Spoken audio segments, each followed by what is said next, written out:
মোহতারাম হাজরিন, আমাদের দেশে একটা ভয়াবহ ক্রাইসিস চলছে। সেই ক্রাইসিসটা হলো ফ্যামিলি ক্রাইসিস। পরিবারগুলো দিন দিন ঠুনকো হয়ে যাচ্ছে। বিশেষ করে দাম্পত্য জীবন, এটা যতটা সুখের ছিল আমাদের এই অঞ্চলের মানুষের মধ্যে, ধর্ম বর্ণ নির্বিশেষে, সেই দাম্পত্য সম্পর্কগুলো আর আগের মতো ভালো যাচ্ছে না। বিশেষ করে তরুণদের মধ্যে বিবাহ বিচ্ছেদের হার প্রতিনিয়ত ভয়াবহ আকারে বেড়ে চলছে। কোথাও যদি 14টি বিয়ে হয় প্রতিদিনে, তো 10টি নাকি বিয়ে ভাঙে। এবং ঢাকা, চট্টগ্রাম সহ বড় বড় শহরগুলোর বিভিন্ন জরিপ বলছে যে বিবাহ ভঙ্গের হার এটা রীতিমতো কপালে ভাঁজ পড়ার মতো। এখন বিয়ে শাদী অনেক ডাকডোল পিটিয়ে হয়, বিয়ে শাদী অনেক ঘটা করে হয়, অনেক আয়োজন করে হয়, অনেক বড় বড় অনুষ্ঠান করে হয়, অনেক গেট হয়, অনেক লাইটিং হয়, অনেক পয়সা কড়ি খরচ করা হয়, অনেক গাড়ি ঘোড়া নিয়ে হয়। দুঃখের বিষয় হলো এত কিছু করেও যে বিয়ে করা হয়, সেই বিয়েটা মূলত দুজন মানুষের যৌথ জীবনের যে শুরু যাত্রা, সেটা যেন ভালো হয়, সে আসল কাজটা কিন্তু হয় না, বরং সেখানে একটা বড় ঘাটতি থেকে যাচ্ছে। সমস্যাটা কোথায়? কেন আমাদের পরিবারগুলোর এই দুরবস্থা? এটা নিয়ে আমাদেরকে ভাবতে হবে, এটা নিয়ে আমাদেরকে প্রতিনিয়ত স্টাডি চালাতে হবে যে আমরা কি করলে আমাদের এই সমস্যা দূর করতে পারবো, এই অসুবিধাগুলো দূর করতে পারবো, এবং এই ক্রাইসিসের সমাধানের পথ কি। বিশেষ করে একজন মুসলমান হিসাবে আমাদেরকে কোরআনের দিকে তাকাতে হবে, সুন্নতে রাসূলের দিকে তাকাতে হবে যে কোরআনের কোন আয়াতের ইমপ্লিমেন্টের অভাব হচ্ছে, রাসূল করিম সাল্লাল্লাহু আলাইহি সাল্লামের কোন সুন্নাহটা সমাজ থেকে বিলুপ্ত হওয়ার কারণে আজ আমাদের দাম্পত্য জীবনে এই ভয়াবহ অবস্থা বিরাজমান। যে আমাদের মধ্যে সুখ শান্তি দাম্পত্য জীবনে যতটা কাঙ্ক্ষিত ছিল, যতটা আমরা এক্সপেক্ট করতাম, ততটা হচ্ছে না কেন? এই পরিমাণ কলহ, এই পরিমাণ বিবাদ, এটা এই দেশের আদালতে ব্যক্তিগত মামলা মোকদ্দমা যেগুলো যায়, সেগুলোর দিকে তাকালে যেরকম বোঝা যায়, ঠিক একইভাবে আলেম ওলামাদের কাছে যে সমস্ত মাসআলা আসে এবং কাউন্সেলিং এর জন্য যে সমস্ত মানুষরা আসা যাওয়া করেন, তাদের সে বিষয়গুলোর দিকে তাকালে আমরা বুঝতে পারি। এবং যারা বিভিন্ন পর্যায়ে জনপ্রতিনিধি আছেন, চেয়ারম্যান, মেম্বার, কাউন্সিলর, তাদের কাছে যে পরিমাণ বিবাহ ভঙ্গের বা দাম্পত্য কলহের বিচার, সালিশ নালিশ যায়, সেগুলোর দিকে তাকালে দিনের আলো মতো পরিষ্কার হয়ে যায় যে আমাদের দাম্পত্য সম্পর্কগুলো খুব একটা ভালো হচ্ছে না। আমাদের দাম্পত্য জীবনে যে সুখ শান্তি হওয়ার কথা ছিল সেটি হচ্ছে না। কারণ কি? আল্লাহ রাব্বুল আলামিন তো আমাদেরকে দাম্পত্য জীবন দিয়েছেনই সুখের জন্য, শান্তির জন্য। আল্লাহ রাব্বুল আলামিন কোরআনে কারীমে আদম আলাইহিস সালামকে সৃষ্টি করার পর তিনি যখন মনমরা হয়ে থাকতেন, তার সঙ্গী হিসাবে হাওয়াকে সৃষ্টি করেছেন। এই যে হাওয়াকে আল্লাহ তাআলা সৃষ্টি করেছেন, হাওয়াকে কেন সৃষ্টি করেছেন? আল্লাহ রাব্বুল আলামিন পুরুষদের সঙ্গী হিসাবে স্ত্রীগণকে কেন সৃষ্টি করেছেন, সে বিষয়ে আল্লাহ তাআলা বলেছেন লিতাসকুনু ইলাইহা। এটা আল্লাহ তাআলা সৃষ্টি করেছেন যাতে করে মানুষ, স্বামী তার স্ত্রীর কাছে গেলে প্রশান্ত হয়, স্ত্রীর ঘরের সমস্ত কষ্টগুলো স্বামী বাহির থেকে আসলে সেটা লাঘব করতে পারে। এই উদ্দেশ্যে আল্লাহ রাব্বুল আলামিন বিবাহ বন্ধনে আবদ্ধ হওয়ার এই ইন্তজাম, এই সিস্টেম রেখেছেন, এই পদ্ধতি রেখেছেন। কিন্তু দুঃখের বিষয় হলো যে আমাদের পরিবারগুলোর দিকে তাকালে দেখা যায় যে আমরা এর উল্টো মেরুতে হাঁটছি। প্রিয় নবী সাল্লাল্লাহু আলাইহি ওয়াসাল্লাম তিনি যখন হেরা গুহায় জিবরিলকে দেখলেন তার আসল অবয়বে, নবী সাল্লাল্লাহু আলাইহি সাল্লামকে যখন বুকের সাথে চেপে ধরে পড়ার জন্য নির্দেশ করেছেন ইকরা, তখন নবী করিম সাল্লাল্লাহু আলাইহি সাল্লাম অনেকটা ভড়কে গেলেন। এই যে তিনি ভয় পেয়ে গেলেন, ভড়কে গেলেন, তার গায়ে জ্বর চলে আসলো। নবী করিম সাল্লাল্লাহু আলাইহি ওয়াসাল্লাম এরপরে বাসায় চলে আসলেন। এসে উম্মুল মুমিনিন খাদিজা রাদিয়াল্লাহু তাআলা আনহার কাছে এসে বললেন, জাম্মিলুনি জাম্মিলুনি, আমাকে কম্বল চাদর দ্বারা আবৃত করো। তিনি ভয় পেয়ে গেছেন। খাদিজা রাদিয়াল্লাহু তাআলা আনহার ভূমিকা তখন কি ছিল কোরআনে উল্লেখ হয়েছে আমরা জানি। খাদিজা রাদিয়াল্লাহু তাআলা আনহা নবী সাল্লাল্লাহু আলাইহি সাল্লামকে তখন সান্ত্বনা দিলেন। হাদিসে রাসূলের মধ্যে বর্ণিত হয়েছে, তিনি বলেছেন, কাল্লা লা ইউখজিকাল্লাহু আবাদা, আপনার টেনশনের কোনো কারণ নেই, আপনি কোনো পেরেশান হবেন না। আপনি যে সমস্যার কথা বলছেন, যে আপনি ভড়কে গেছেন হেরা গুহায় জিবরিলকে দেখে, আপনার ভয়ের কোনো কারণ নেই। কারণ ইন্নাকা তাহমিলুল কাল, আপনি এই কাজ করেন, ওই ভালো কাজ করেন, মানুষের বিপদ আপদে দূরে আপনি সহায়তা করেন, আপনি মানুষের বোঝাটা বহন করে দেন, আপনি পরোপকার করেন। এরকম মানুষকে আল্লাহ তাআলা বেইজ্জত করেন না, করবেন না আল্লাহ তাআলা আপনাকে। খাদিজা রাদিয়াল্লাহু তাআলা আনহা নবী সাল্লাল্লাহু আলাইহি সাল্লামকে সান্ত্বনা দিলেন। এমন সান্ত্বনা দিলেন, নবী করিম সাল্লাল্লাহু আলাইহি সাল্লাম স্বাভাবিক হয়ে গেলেন, তার ভয় দূর হয়ে গেল। তাহলে স্বামী স্ত্রী এক অন্যের সঙ্গী হবেন, সঙ্গ দিবেন, বিপদে সুখে সবকিছুকে ভাগাভাগি করবেন। এই জন্য আল্লাহ তাআলা দাম্পত্য জীবন দিয়েছেন। নবী করিম সাল্লাল্লাহু আলাইহি সাল্লাম বাহিরে পেরেশান হলে বাসায় আসতেন সে পেরেশানি দূরের জন্য, স্ত্রীর কাছে আসলে পেরেশানি দূর হতো। আর আমাদের অবস্থা হলো আজকাল বাসায় স্বামী স্ত্রী ঝগড়াঝাটি করে, মারামারি কাটাকাটি গন্ডগোল ফাসাদ করে, এরপরে বাড়ি থেকে বউ বের হয়ে বাবার বাড়ি চলে যায়, আর স্বামী বের হয়ে কোনো বন্ধু বান্ধবের কাছে বা অন্য কোথাও চলে যায়। এই হলো আমাদের দাম্পত্য জীবনের অবস্থা। মুহতারাম হাজরিন, এই দুরবস্থার প্রথম এবং প্রধান কারণ হলো যে আমরা বিবাহের ক্ষেত্রে দিনদারিতাকে প্রাধান্য দিচ্ছি না। বিবাহের ক্ষেত্রে দিনদারিতাকে প্রাধান্য দিচ্ছি না। বিবাহের ক্ষেত্রে দিনদারিতাকে যদি প্রাধান্য না দেই, তাহলে কখনো দাম্পত্য জীবনে সুখ শান্তি আসবে না। দাম্পত্য জীবনে যদি আমরা সুখী হতে চাই, তাহলে সব কিছুর আগে আমাকে ধার্মিকতা, দিনদারিতা, এটাকে প্রাধান্য দিতে হবে। তাহলে এটা হবে দাম্পত্য জীবনের সুখে জীবন যাপন করবার জন্য প্রথম পদক্ষেপ। নবী করিম সাল্লাল্লাহু আলাইহি সাল্লামের সেই প্রসিদ্ধ হাদিস আমরা সবাই জানি। তিনি বলেছেন, তুনকাহুল মারআতু লিআরবাঈন, নারীদেরকে বিয়ে করা হয় চারটি জিনিস দেখে। কেউ তাদের টাকা পয়সা দেখে বিয়ে করে, কেউ তাদের বংশমর্যাদা, প্রতিপত্তি, প্রভাব, সামাজিক অবস্থান এগুলো দেখে বিয়ে করে, কেউ তাদের সৌন্দর্য, রূপ লাবণ্য সেগুলো দেখে বিয়ে করে, আবার কেউ দিনদারিতা দেখে বিয়ে করে। ফাজফার বিজাতিদ দ্বীন, অতএব তোমরা দিনদারিতা দেখে বিয়ে করবে। এটা যদি করো তাহলে তোমরা সফল হবে, সার্থক হবে, সুখী হবে।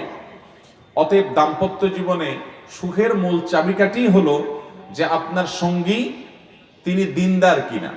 এটা আগে থেকে নির্বাচন করবেন যে দিনদার সঙ্গী হতে হবে। অন্য সব ক্ষেত্রে স্যাক্রিফাইস হবে, কিন্তু দিনদারিতে কোনো স্যাক্রিফাইস হবে না।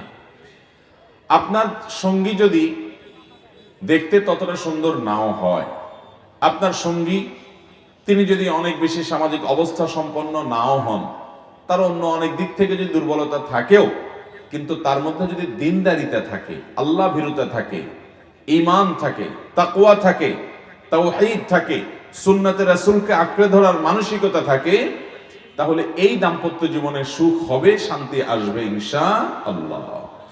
দিনদারিতা কাকে বলে? দিনদারিতা মানে কিন্তু শুধুমাত্র নামাজ কালাম পড়লেন, মহিলারা বোরকা গায়ে দিলেন, পর্দা করলেন, পুরুষরা মুখে দাড়ি রেখে দিলেন, এটাই কিন্তু একমাত্র দিনদারিতা নয়। এটা দিনদারিতার একটা অংশ। দাম্পত্য জীবনে সুখী হওয়ার জন্য দিনদারিতার যে বিষয়গুলো দেখতে হবে, তার প্রথম হলো যে আপনি যাকে বিবাহ করবেন, পুরুষ হোক কিংবা নারী হোক, পাত্র হোক কিংবা পাত্রী হোক, সেই ভদ্রলোক কিংবা ভদ্র মহিলা আল্লাহর কাছে নিজেকে পরিপূর্ণভাবে সমর্পণ করেছেন কি করেননি। এটা হলো সবচেয়ে বড় প্রশ্ন। আল্লাহর কাছে সমর্পণ মানে কি? ইন্না সলাতি ওয়া নুসুকি ওয়া মাহইয়ায়া ওয়া মামাতি লিল্লাহি রাব্বিল আলামিন, নিশ্চয় আমার সালাত, আমার কুরবানি, আমার জীবন, আমার মরণ, আমার সব কিছু আল্লাহর জন্য সঁপে দিলাম। আল্লাহ রাব্বুল আলামিন যেভাবে বলবেন এগুলোকে সেভাবে ব্যবহার করব।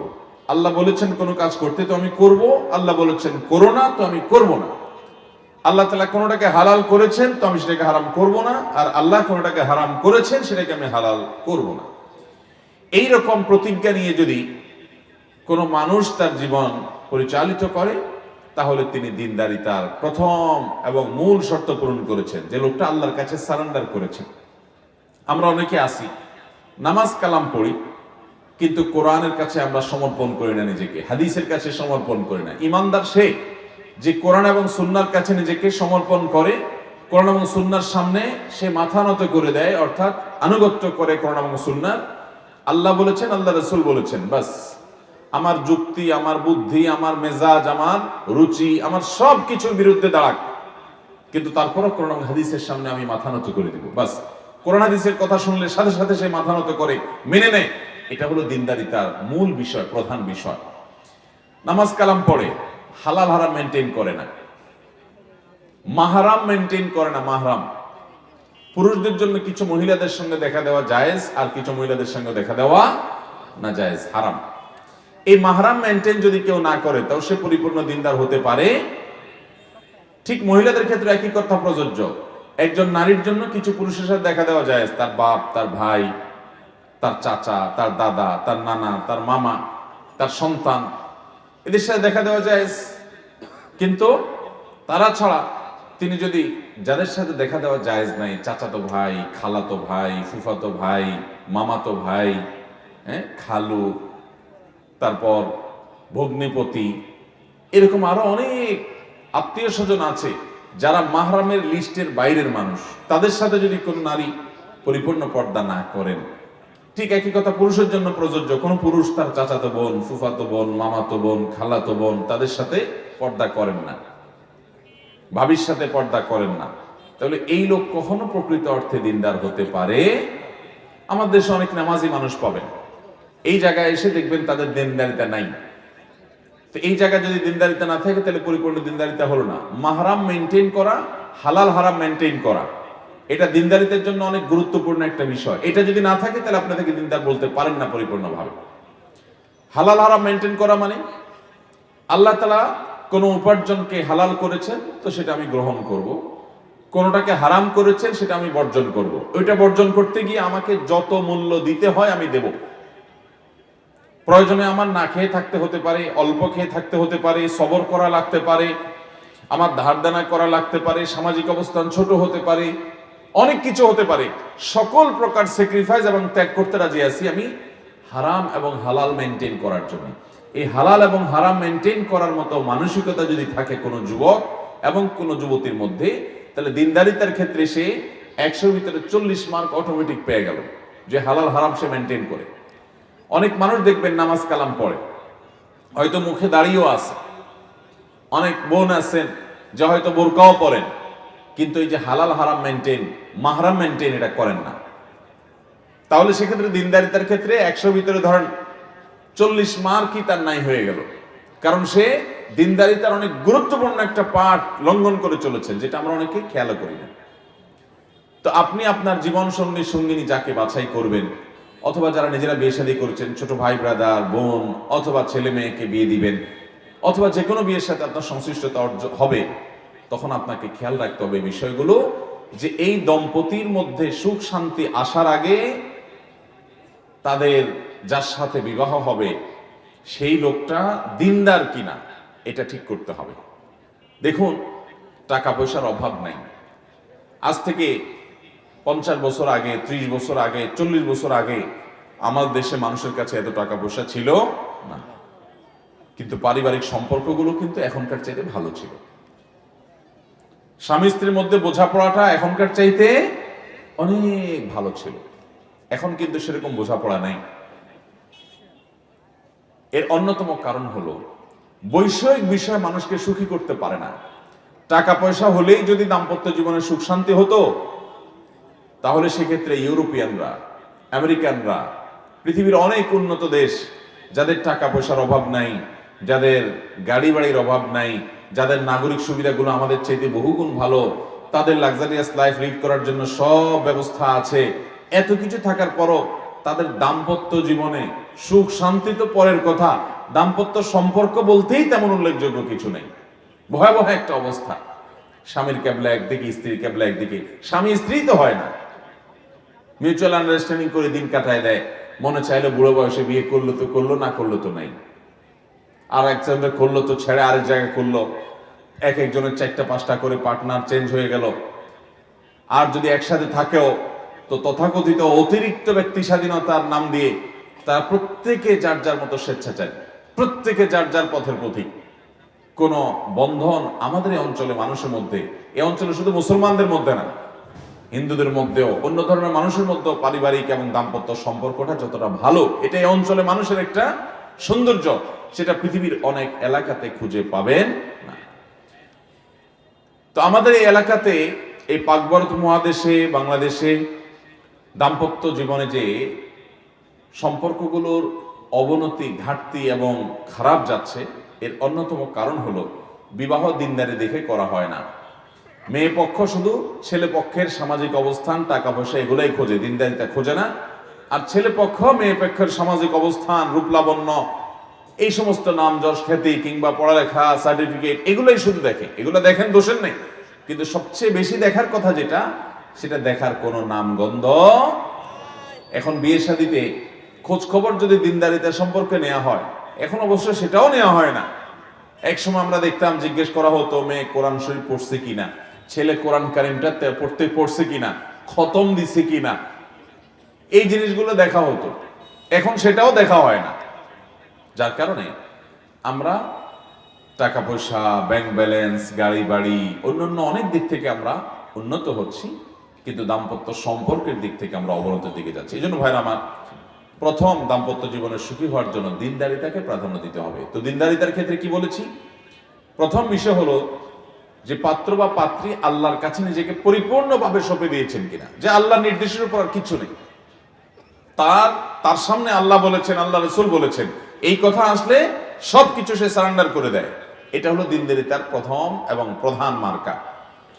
এরপরে বলেছিলাম দিনদারিতার তার মার্কা হলো, আলামত হলো, নিদর্শন হলো যে সে পরিপূর্ণভাবে নিজেকে আল্লাহর কাছে সমর্পণ করে, এমনকি উপার্জনের ক্ষেত্রে হালাল হারাম মেনটেন করে এবং মাহরাম মেনটেন করে।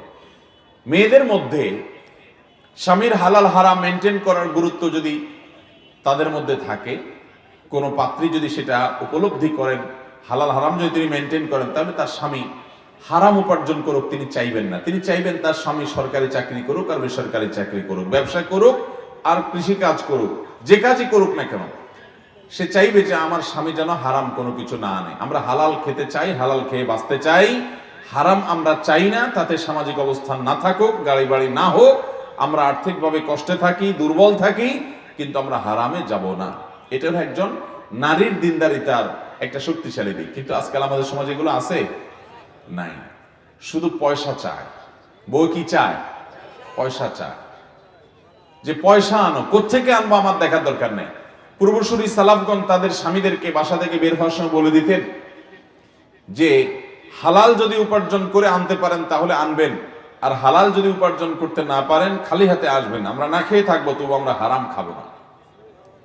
আর এখন আমাদের দিনদারিতার অভাবের কারণে আমাদের মেয়েদের ডিমান্ড হলো স্বামী পকেট ভর্তি টাকা নিয়ে আসতে হবে, হালাল আর হারাম বুঝি না, দিন শেষে আমার টাকা লাগবে, আমার মার্কেটে যেতে হবে, আমার শাড়ি চুড়ি লাগবে, আমার গাড়ি বাড়ি লাগবে, আমার অন্যদের সাথে পাল্লা দিতে হবে, আমার অন্যদের সাথে কম্পিটিশন করতে হবে। এই মানসিকতাগুলো আমাদের দাম্পত্য জীবনের সুখকে তুলে নিয়ে গেছে। ঠিক একই কথা পুরুষের বেলায় প্রযোজ্য, যে তিনি হালাল হারাম মেনটেন করেন না। এরপরে দিনদারিতার আরেকটা গুরুত্বপূর্ণ দিক হলো সবর, শকর এবং কানাআত, ধৈর্য, কৃতজ্ঞতা এবং তুষ্ট থাকা অল্পে, এই তিনটা গুণ থাকা। এই তিনটা গুণ যদি কোনো পাত্র বা পাত্রীর মধ্যে থাকে, তাহলে বুঝতে হবে এই পাত্র এবং পাত্রীর মূল্য স্বর্ণের চাইতে বেশি, স্বর্ণের চাইতে বেশি। ধৈর্য, শুকরিয়া, কৃতজ্ঞতা এবং অল্পে তুষ্ট থাকা, এই তিনটা গুণ ছাড়া কখনো দাম্পত্য জীবনে সুখ হবে। দাম্পত্য জীবনে যত অশান্তি হয়, যত কলহ হয়, যত গন্ডগোল হয়, যত তালাক হয়, যত বিবাহ বিচ্ছেদ হয়, যত ঝগড়াঝাটি হয়, এগুলোর মূল হলো এই তিনটা জিনিসের কোনোটার অনুপস্থিতি। অর্থাৎ ধৈর্য নাই, শুকরিয়া নাই এবং তুষ্টির গুণ নাই। ধৈর্য না থাকার কারণে দেখা যায় চুন থেকে নুন খসছে, হট মেজাজি হয়ে গেছে, রাগারাগি হয়ে গেছে, মারামারি হয়ে গেছে, হাতাহাতি হয়ে গেছে, এমনকি দুজনের পথ দুদিকে হয়ে গেছে। সবরের অভাবে, শুকরের অভাবেও হয়। কারণ নিজের সঙ্গীর কোনো একটা ত্রুটি দেখলেই মনে করে না জীবনে তার সঙ্গে থেকে কোনো সুখ শান্তি পাই নাই। অথচ নবী করিম সাল্লাল্লাহু আলাইহি সাল্লাম বলেছেন, তোমার সঙ্গীর কোনো কিছু যদি তোমাকে রুষ্ট করে, তার কোনো কিছু দেখে যদি তোমার মনে কষ্ট হয় যে ইস এটা সে কেন করলো বা এটা কেন করলো না, তার একটা দুর্বলতা দেখলা, তো সাথে সাথে চিন্তা করবা তার অনেক ভালো দিকও আছে। মনে রাখবেন, পৃথিবীতে এমন একটা মানুষও নাই, এমন একজন মানুষও নাই যে মানুষটার কোনো ভালো গুণ নাই, সবই খারাপ গুণ। এমন কোনো মানুষ হতে একটা হলেও ভালো গুণ আছে।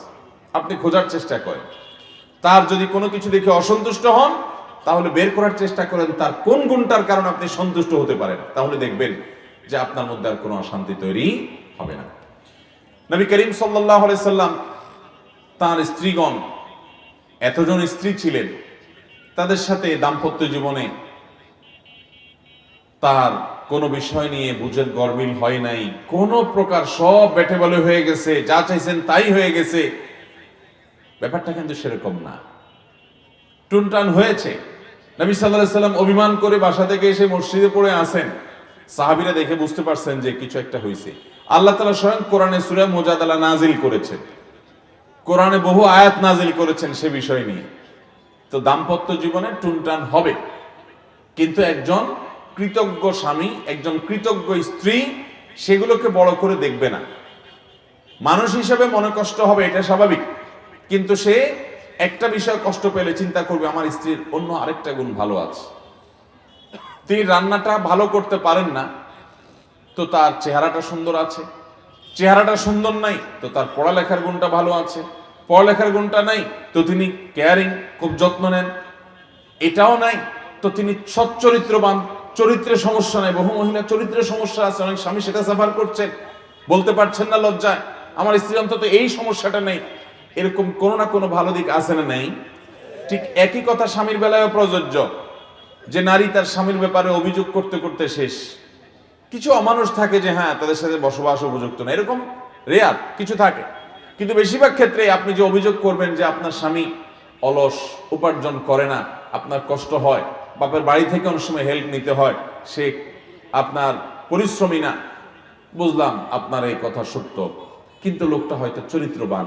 কত বোন আছেন তাদের স্বামী দুহাত ভরে টাকা ভর্তি করে নিয়ে আসে, কিন্তু স্বামীগুলো সব পরকীয়া আসক্ত, পরনারীতে আসক্ত, অমানুষ।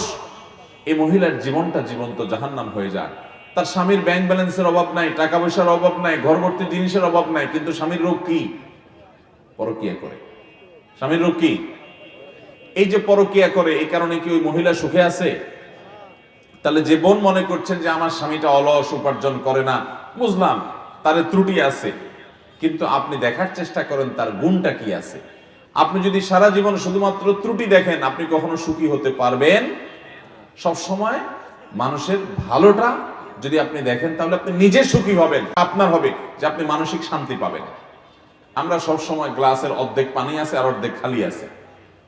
যদি জিজ্ঞাসা করা হয় গ্লাস সম্পর্কে মন্তব্য করে, গ্লাসের পানির পরিমাণ থাকা না থাকা, পুরো বিষয়ের উপরে মন্তব্য করো, আমরা বেশিরভাগ মন্তব্য করবো গ্লাসটার অর্ধেক খালি, কিন্তু অর্ধেক পানি আছে যে ওইটা আমাদের নজরে বেশিরভাগ লোকের পড়ে। এটা হলো বাস্তবতা। দাম্পত্য জীবনে সুখী হওয়ার জন্য এই যে দিনদারিতা প্রয়োজন, এই দিনদারিতার একটা বড় অংশ হলো এটা। বহু লোক আছে নামাজ কালাম পড়ে, রোজা রাখে, দাঁড়িয়ে আছে, পর্দা করে, কোরআন তেলাওয়াত করে, সকল সুন্দর দোয়া জিকির করে, সব ঠিক আছে, মাগের সমস্যা হলো কি? সবর নাই, শুকর নাই, সবর নাই, শুকর নাই। শুকর যদি আপনি আদায় করতে চান তো বহু পয়েন্ট পাবেন শুকর আদায় করার। আপনি কিছু খুঁজে পাচ্ছেন না, আপনার স্বামীটার অন্য কোনো যোগ্যতা নাই, অন্য কোনো গুণ নাই, অন্য কোনো ভালো দিক নাই, এই বেচারা অন্তত পঙ্গু না, হাত পা সুস্থ একজন স্বাভাবিক মানুষ। কত মহিলা আছে তার স্বামী পঙ্গু হয়ে গেছে, তার স্বামী অ্যাক্সিডেন্টে হাত পা হারিয়ে ফেলছে, কিন্তু আগে থেকে কিংবা আগে থেকেই সমস্যা, শারীরিক বড় ধরনের সমস্যা আছে। তার যদি টাকা পয়সাও থাকে, তার স্বামীর যদি অন্য অনেক দিক থেকে ভালো হয়, এই একটা কারণে তার অশান্তি এবং কষ্ট হবে কি হবে না? তার মনে কষ্ট, দুঃখ থাকবে না? তো তার যদি দুঃখ থাকে, তো আপনার স্বামীটা মাশাআল্লাহ মাথা থেকে পা পর্যন্ত সুস্থ, তো আপনি সেটা শুকর আদায় করেন যেটা সুস্থ মানুষ আপনার স্বামী। এভাবে যে আপনি যদি নেয়ামত খুঁজতে যান, বহু কিছু খুঁজে পাবেন, যে হয়তো আপনার শ্বশুর ননদের দিক থেকে, শাশুড়ির দিক থেকে খুব একটা টর্চারের শিকার হন না, অনেক মহিলা সেদিক থেকে টর্চারের শিকার হন, অথবা আপনার শাশুড়ি ননদ খারাপ, আপনার স্বামীটা ভালো, কিংবা স্বামী শাশুড়ি ননদ সবগুলোর আচরণ খারাপ, ওই যে আচরণ আপনার সাথে খারাপ কিন্তু পরকীয়া আসক্তি নেই, কিংবা সে অলস না উপার্জন করে, কিংবা সে আপনাকে প্রহার করে না, আর যদি কোনো সান্ত্বনা খুঁজে না পান তো আসিয়ার দিকে তাকান। আসিয়া, ফেরাউনের স্ত্রী আসিয়া, তার দিকে তাকান। ফেরাউনের স্ত্রী আসিয়া, তিনি ফেরাউনের ঘর করতে গিয়ে অমানবিক কষ্ট তাকে স্বীকার করতে হয়েছে। যে জুলুম তাকে করা হয়েছে, যে টর্চার ফিজিক্যালি শারীরিকভাবে তাকে করা হতো শুধুমাত্র ইমানদার হওয়ার অপরাধে, শেষ পর্যন্ত তাকে উত্তপ্ত রোদের মধ্যে ফেলে দিয়ে, তাকে শুলের মধ্যে ফেলে রেখে অত্যন্ত নির্মম ভাবে শরীরে পেরেকের আঘাতে পেরেক পুঁতে মেরে তাকে রক্তাক্ত করে নির্মম ভাবে তাকে হত্যা করা হলো। তিনি শাহাদাত বরণ করলেন। আল্লাহ রাব্বুল আলামিন কোরআনে হাকিমে সেই বিবরণও দিয়েছেন এবং তিনি আল্লাহর কাছে বলেছেন, রব্বিবনি লি ইনদাকা বাইতান ফিল জান্নাহ, আল্লাহ তোমার কাছে জান্নাতে একটা ঘর আমার জন্য বানিয়ে দিও।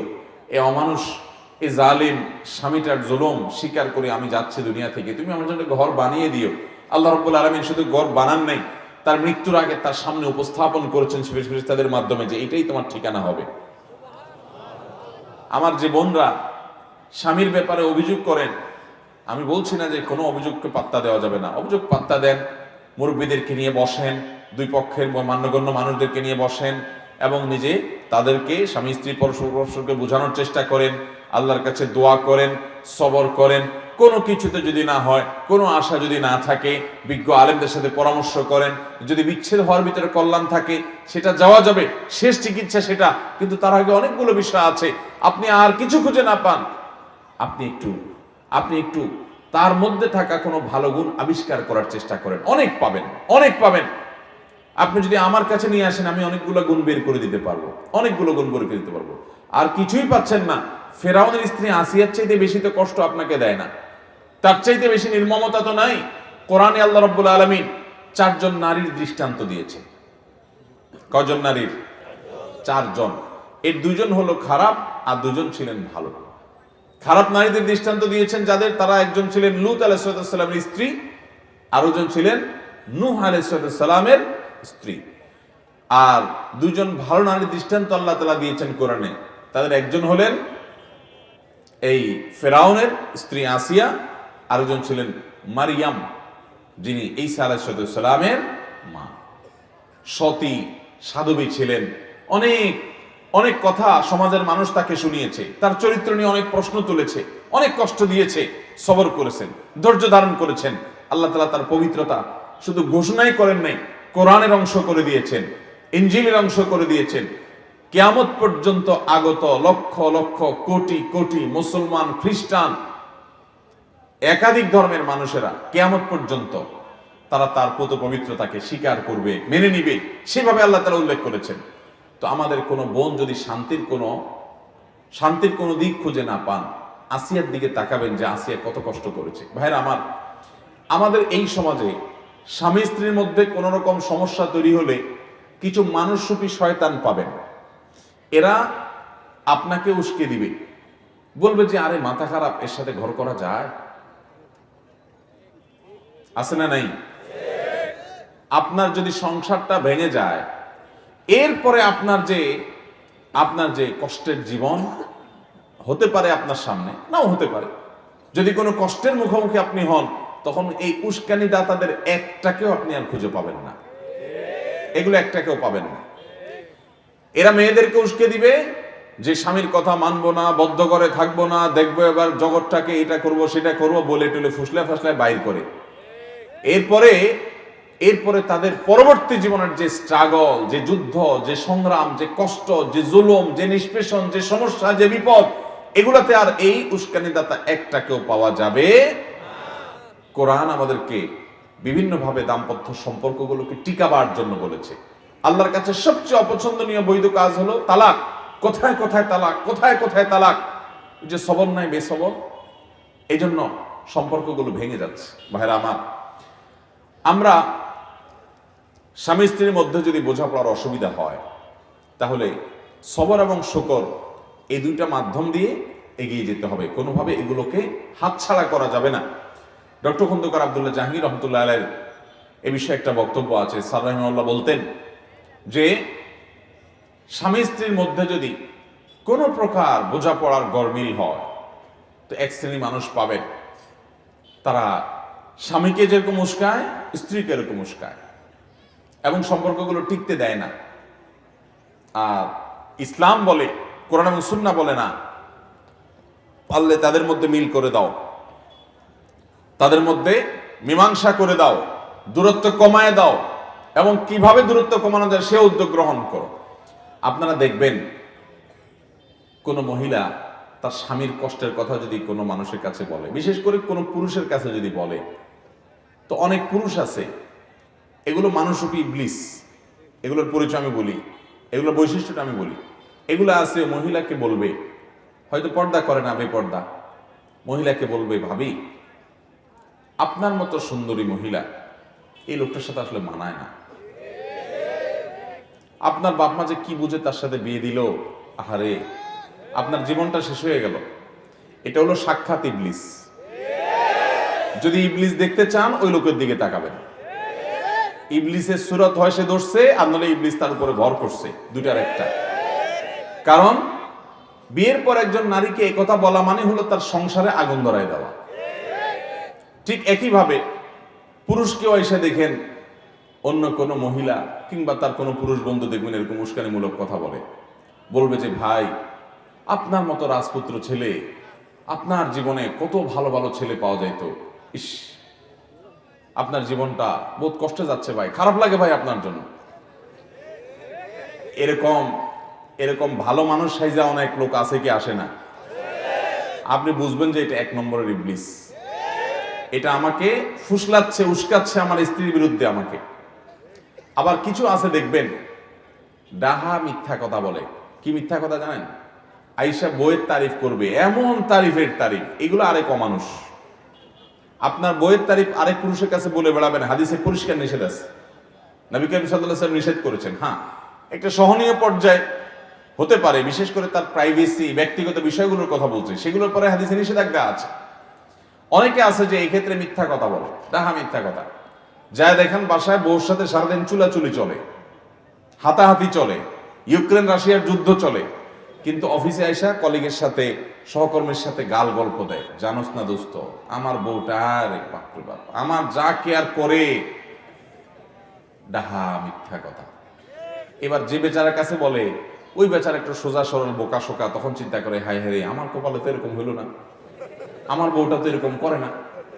আবার ওই মহিলার কাছে দেখবেন কিছু মহিলা আছে, ইবলিস মার্কা মহিলা, আইসা মহিলাকে ফুসলাবে, বলবে কি জানেন, আরে আমার স্বামীটা কোনোদিন খালি হাতে আসে না, আমি নিষেধ করি তবু আমার খাওয়াইতে খাওয়াইতে শেষ, আমার বাপের বাড়িতে যাইতে 3 হাত ভরে নিয়ে যায়, হাত আছে 2টা, 3 হাত ভরে নিয়ে যায়। কোনোভাবে তারে আমি বলেও নিষেধ করলেও সে থামে না, শুনে না, এইরকম আদর করে আমারে। তখনই বেচারা চিন্তা করে হায় হায় আমি তো একটা অমানুষের ঘর করতেছি। তাহলে ভাইরা আমার, নবী করিম সাল্লাল্লাহু আলাইহি সাল্লামের সাথে যদি স্ত্রীর উম্মুল মুমিনিন ওয়া আজওয়াজুহু উম্মাহাতুকুম, কোরআনে আল্লাহ বলেছেন নবীর স্ত্রীগণ আমাদের কি মা, তাদের সাথে যদি নবী সাল্লাল্লাহু আলাইহি সাল্লামের টুনটান বোঝাপড়ার গরমিল হয়, মান অভিমান হয়, তাহলে আমাদের জীবনে এটা হতে পারে কি পারে না? তার জীবনে যদি হয় একবার, আমাদের জীবনে শতবার হবে, এটাই স্বাভাবিক। যদি কেউ বলে না আমার কিছুই হয় না, কোনো সমস্যা হয় না, একেবারে আমরা দুধের দোয়া, তাহলে বুঝতে হবে ডাল মে কুছ কালা হ্যায়। এগুলো বেশিরভাগ মিথ্যাবাদী, এরা মিথ্যাবাদী, গাল গল্পবাজ। বাইরে এসে ভালো সাজে, ভেতরে যায় দেখেন সারাদিন চুলাচুলি করে দোনোটা। বাইরে এসে ভদ্র সাজে। অনেক বোকাশোকা স্বামী আছে, অনেক বোকাশোকা স্ত্রী আছে, এগুলো না বুঝেই ফাঁদে পা দিয়ে দেয়, মনে করে হায় হায় রে এতে আমি অমানুষের সাথে জীবনটা কাটাই দিলাম। একটু উস্কাই দিল, ভাবি আপনার মতো এত সুন্দর একটা মানুষ, ওই যে শরীয়ত কেন পর্দা করতে বলছে, কারণ এই অমানুষ বেপর্দা আপনার এই খারাপ পুরুষটা তার নজর পড়ছে দেখেই তো সে পাম্পট্টি মহিলাকে দিচ্ছে। এই মহিলাকে পাম্পট্টি দিয়ে বলবে ভাবি আপনার মতো এরকম সুদর্শন একজন নারী, আহারে এই অমানুষ আপনার কদর করতে পারলো না, আপনার রূপ লাবণ্যের মূল্য সে কোত্থেকে দিবে ভাবি। মনে রাখবেন সাক্ষাৎ ইবলিস এই লোক, সাক্ষাৎ ইবলিস। এই ইবলিস দেখে আপনি সাথে সাথে বুঝবেন যে এই বদের হাঁটি আমার পাম করতে দিচ্ছে, এর উদ্দেশ্য খারাপ, মতলব খারাপ। আর মতলব খারাপ হোক আর ভালো হোক, যাই হোক, সে আমার ভালো চায় না। ভালো চাইলে আমার স্বামীর সাথে আমার সম্পর্ক কিভাবে তৈরি হবে সে পয়েন্ট বলতো না, বলে সে সম্পর্ক দূর করার পয়েন্ট বলছে। মানুষ সুখে থাকার জন্য কৃতজ্ঞ থাকতে হবে। অকৃতজ্ঞ থাকলে পৃথিবীতে সবকিছু পাইও সে সুখী থাকতে পারে। সব পাইছেন, এরপরেও আপনার মনে হবে যে ওইটা তো পাই নাই। অভাব থাকতে পারে কি পারে না? বহু কিছু পাইছেন। আপনার স্ত্রী, তার ভিতরে অনেক গুণ আছে, কোনো গুণ নাই, আপনার চরিত্রটা তার মাধ্যমে হেফাজত হয়। একজন মুসলমানের কাছে এর চাইতে বড় আর কি চাওয়া হতে পারে? আর কি চাওয়া হতে পারে? তার রান্নাটা ভালো না, তার এটা ভালো না, তার ওইটা ভালো না। ডিমান্ডের আপনার শেষ নাই। বিয়ের যে মূল উদ্দেশ্য সেটা তো আপনার হচ্ছে যে আপনার চরিত্রের হেফাজত হচ্ছে তার মাধ্যমে। তার এই ঋণ আপনি কিভাবে শোধ করবেন? তার এই নিয়ামতটার মূল্যায়ন তো আপনার করা উচিত। ঠিক একইভাবে একজন নারী, তিনি একইভাবে দেখবেন যে আমার স্বামী, তিনি আর কিছু না হোক আমার উপর ছায়া হয়ে আসে। ডক্টর খন্দকার আব্দুল্লাহ জাহাঙ্গীর বলছেন যে ফুসলায় ফাসলায় যারা সম্পর্কগুলো ভেঙে দেয়, এই ভদ্র মহিলা বাচ্চা কাচ্চাগুলো নিয়ে অথবা একা একা যে সাফার করে বাপের বাড়িতে যায় উঠে, সে তখন বুঝতে পারে যে হায় রে, স্বামীর বাড়িতে কষ্ট দুঃখ যাই সহ্য করতাম না করতাম, বাপের বাড়িতে আসার পরে মনে হয় যে বোঝা। বিয়ে হওয়ার পরে বাপের বাড়িতে উঠে চলে আসলাম, ভাইদের কাছে, ভাবির কাছে, আশপাশের লোকদের কাছে তার যে অবস্থা থাকে, তখন তিনি আফসোস করতে থাকেন, আহারে ওইটাই তো ভালো ছিল। উস্কানি দাতাদের কাউকে তখন খুঁজে পাওয়া যায় না। এই জন্য ভাইরা আমার, দাম্পত্য জীবনে অশান্তির মূল এবং প্রধান কারণ হলো এইটা যে আমাদের মধ্যে সবরও নাই, শকরও। নবী করিম সাল্লাল্লাহু আলাইহি সাল্লাম বলেছেন, তুমি তোমার সঙ্গীর কোনো কিছু দেখে অসন্তুষ্ট, তোমার ভালো লাগে না, সাথে সাথে তুমি চিন্তা করো যে তার বহু গুণ আছে যেটা দেখে তুমি সন্তুষ্ট হতে পারো, যেগুলো অন্য অনেকের মধ্যে নাই কিন্তু তার মধ্যে আছে। তাহলে দেখবা তোমার সেই কষ্ট কি হয়ে যাবে, দূর হয়ে যাবে। আরেকটা জিনিস হলো ভাই, দাম্পত্য জীবন এটাতে তুষ্ট থাকা খুব জরুরি। আমি যা পাইছি তাতে আলহামদুলিল্লাহ বলবো। আমার স্ত্রীর মধ্যে সমস্যা আছে, ওকে। আমার স্বামীর মধ্যে সমস্যা আছে, ওকে, সত্য। কিন্তু সমস্যা আরো বেশি থাকতে পারতো কি পারতো না? অতএব আল্লাহ তাআলা যেটুকু দিয়েছেন সেটুকু আলহামদুলিল্লাহ। আল্লাহ বলেছেন, লা ইন শাকারতুম লাযীদান্নাকুম, তোমরা যদি আমার কোন নিয়ামত পাওয়ার পরে শুকর আদায় করো, আমি তোমাদের নিয়ামত আরো বাড়ায় দিব। ওয়ালা ইন কাফারতুম, আর যদি নিয়ামতের নাশকরি করো, ইন্না আযাবি লাশাদীদ, তাহলে আমার আযাব বড় কঠোর এবং শক্ত। আল্লাহ রাব্বুল আলামিন আমাদের সবাইকে সুখী দাম্পত্য জীবন তৌফিক এবং নসিব করুন। মুহতারাম হাজিরিন, যে দম্পতি পরস্পরের মধ্যে ভালোবাসা অনেক প্রগাঢ়, যাদের মধ্যে সম্পর্ক অনেক মজবুত সুদৃঢ়, তারা অন্যান্য সব বিষয়গুলো যদি ঠিক থাকে শরীয়তের, তাহলে তাদের তাকওয়ার দিক থেকেও তারা অগ্রসর, আলহামদুলিল্লাহ। তাহলে প্রথম পয়েন্ট আমরা পেয়ে গেলাম, আমাদের দাম্পত্য জীবনে সুখ এবং শান্তির জন্য পাত্রপাত্রী নির্বাচনের ক্ষেত্রে শুধু পাত্রপাত্রী নির্বাচন না, পাত্রপক্ষ পাত্রীপক্ষ উভয় পক্ষ যখন নির্বাচন করবেন, গোটা পরিবারকে দেখবেন, দিনদারিকা দেখে আপনি অগ্রাধিকার দিবেন, প্রাধান্য দিবেন, এবং দিনদারিতা নাই তাহলে অন্য বিষয় আপনি বিবেচনা করবেন। কিন্তু দিনদারিতার ক্ষেত্রে কোনো ছাড় হবে। ভাইরা আমার, অনেকে বলে বিয়ের সময় দেখবেন যে ছেলে নামাজ পড়ে কিনা, ছেলে আল্লাহর ভয় আছে কিনা, হালাল হারাম বোঝে কিনা। বলো না, এগুলো একটু অসুবিধা আছে, নামাজ পড়া নিয়মিত পড়ে না, আপনি বিয়ে করেন, মেয়ে তারা নামাজি বানায় নিবে। আছে না নাই? মেয়ে দিনদার কিনা, পর্দা করে কিনা, নামাজ কালাম পড়ে কিনা, তো বলে যে আপনারা বানায় নিবেন। আপনি সাথে সাথে বলবেন যে আমি রেডিমেড চাই, আমি বানায় নিব, সেটা কি আমার মাপ মতো হবে না হবে না কে জানে বাবা, তার চাইতে রেডিমেড আমি খুঁজবো আগে, রেডিমেড না পাইলে তখন দেখা যাবে। আল্লাহ তাআলা আমাদের সবাইকে দাম্পত্য জীবনে সুখী হওয়ার জন্য এই যে দিনদারিতাকে প্রাধান্য দেওয়া, এই নিয়ামতটা আল্লাহ তাআলা আমাদেরকে দান করুন। নবী করিম সাল্লাল্লাহু আলাইহি ওয়াসাল্লাম বলেছেন, আদ-দুনিয়া কুল্লুহা মাতা, দুনিয়াতে যত আল্লাহর সৃষ্টি আছে সবগুলাই মানুষ উপভোগ করতে পারে বিভিন্নভাবে।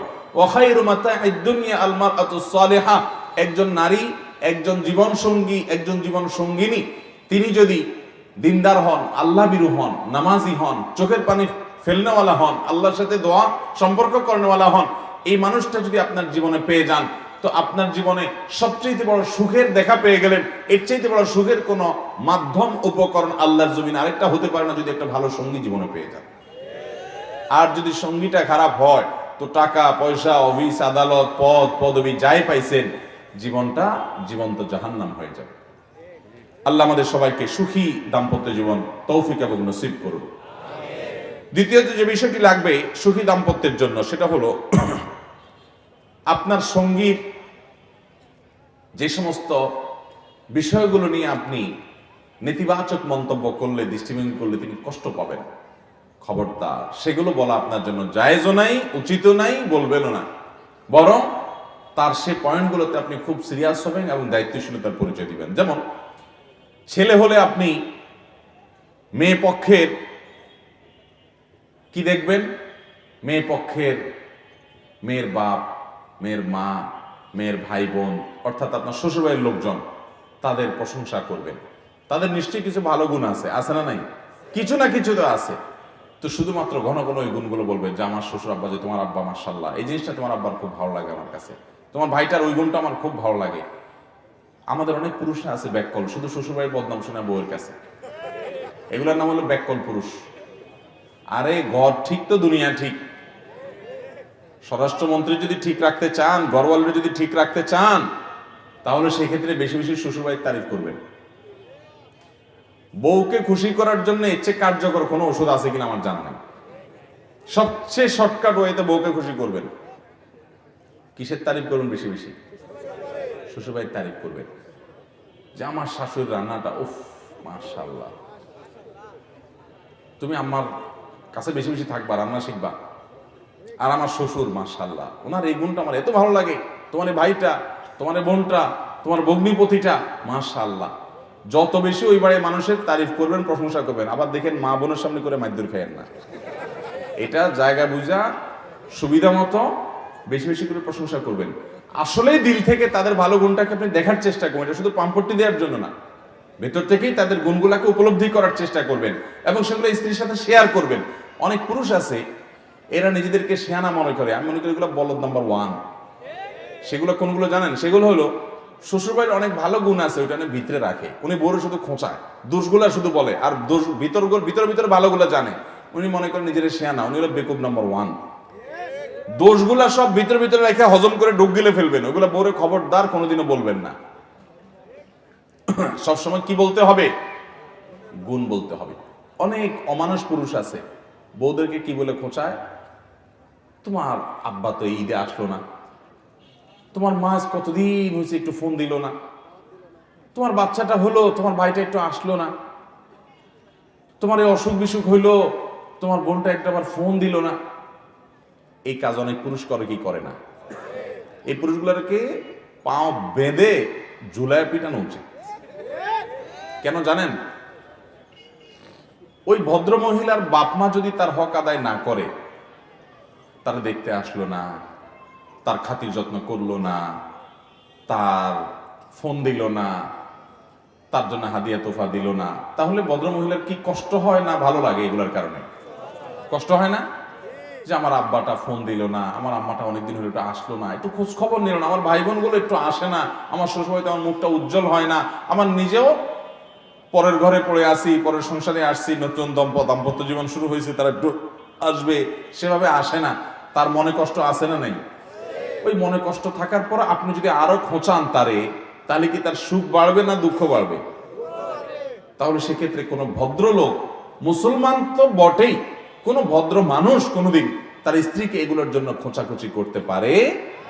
বরং একজন ভালো মানুষের কাজ হবে, স্বামীর কাজ হবে স্ত্রীকে সান্ত্বনা দেওয়া, যে দেখো তোমার বাপ মা হয়তো ব্যস্ত, খবর নিতে পারে নাই, আর সবাই একরকম হয় না, সবাই ফোন করার অভ্যাস নাই, বাদ দাও, এগুলো কোনো ব্যাপার না, আরে আমরা আসিনি, আল্লাহ রহমতে ঠিক হয়ে যাবে এগুলো ইনশাআল্লাহ, সমস্যা নেই, এই সমস্ত বলতে হবে। তাহলে কি হবে? স্ত্রী চিন্তা করবে আমার দুঃখের কথাটা আমার স্বামী বুঝছে।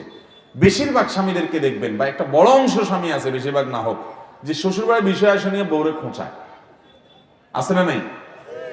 ভাইরা আমার, একই কথা মহিলাদের জন্য প্রযোজ্য।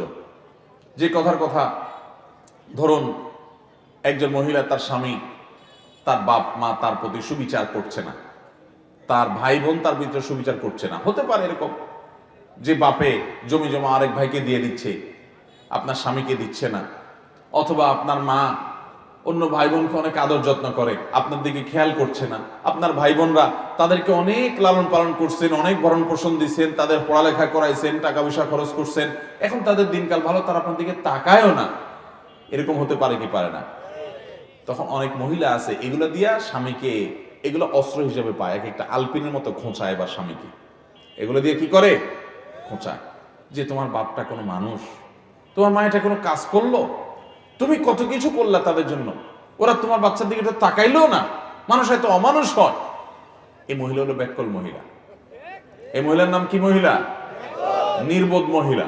বুদ্ধিমান মহিলা হলে সে তার স্বামীকে সান্ত্বনা দিবে, আরে বাদ দাও, এই সমস্ত ভুলে যাও, তোমার ভাই ব্রাদার তোমার দিকে লক্ষ্য করছে না, তাতে কি হয়েছে? তোমার লক্ষ্য করার মানুষ অভাব আছে? কেউ লাগবে না, আল্লাহ যথেষ্ট আমাদের জন্য, টেনশন করবা না।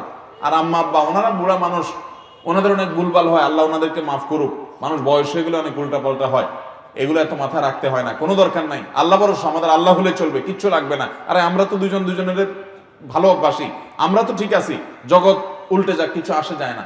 এটা একজন সৎ স্ত্রী, একজন নেককার স্ত্রী তার স্বামীকে বলবে। কিন্তু অনেক মহিলা আছে নামাজ কালাম পড়ে, বোরকাও পরে, কোরআন তেলাওয়াত করে, তাসবিহ তাহলিল করে, কিন্তু স্বামীকেও নিয়মিত খোঁচায়। ভাইরা আমার, দিনদারিতা শুধুমাত্র এই কপালে দাগ ফেলানোর নাম না, দিনদারিতা শুধুমাত্র দাড়ি লম্বা করে ফেলার নাম না, এগুলা দিনদারিতা। কিন্তু এগুলোর পাশাপাশি আমাদের আচরণটা সুন্দর করতে হবে, তখন আমরা পরিপূর্ণ দিনদার হতে পারবো ইনশাআল্লাহ। অতএব ভাইরা আমার, দাম্পত্য জীবনে এই সুখী হওয়ার জন্য দ্বিতীয় পয়েন্টটা খুব গুরুত্বপূর্ণ, যে আমার সঙ্গীকে কোন কথাটা বললে তার আঘাত হবে, তার দুর্বলতার জায়গাগুলো কি, সেগুলোকে টাচ না করা, স্পর্শ না করা, বরং সেগুলো তার সান্ত্বনা দেওয়া।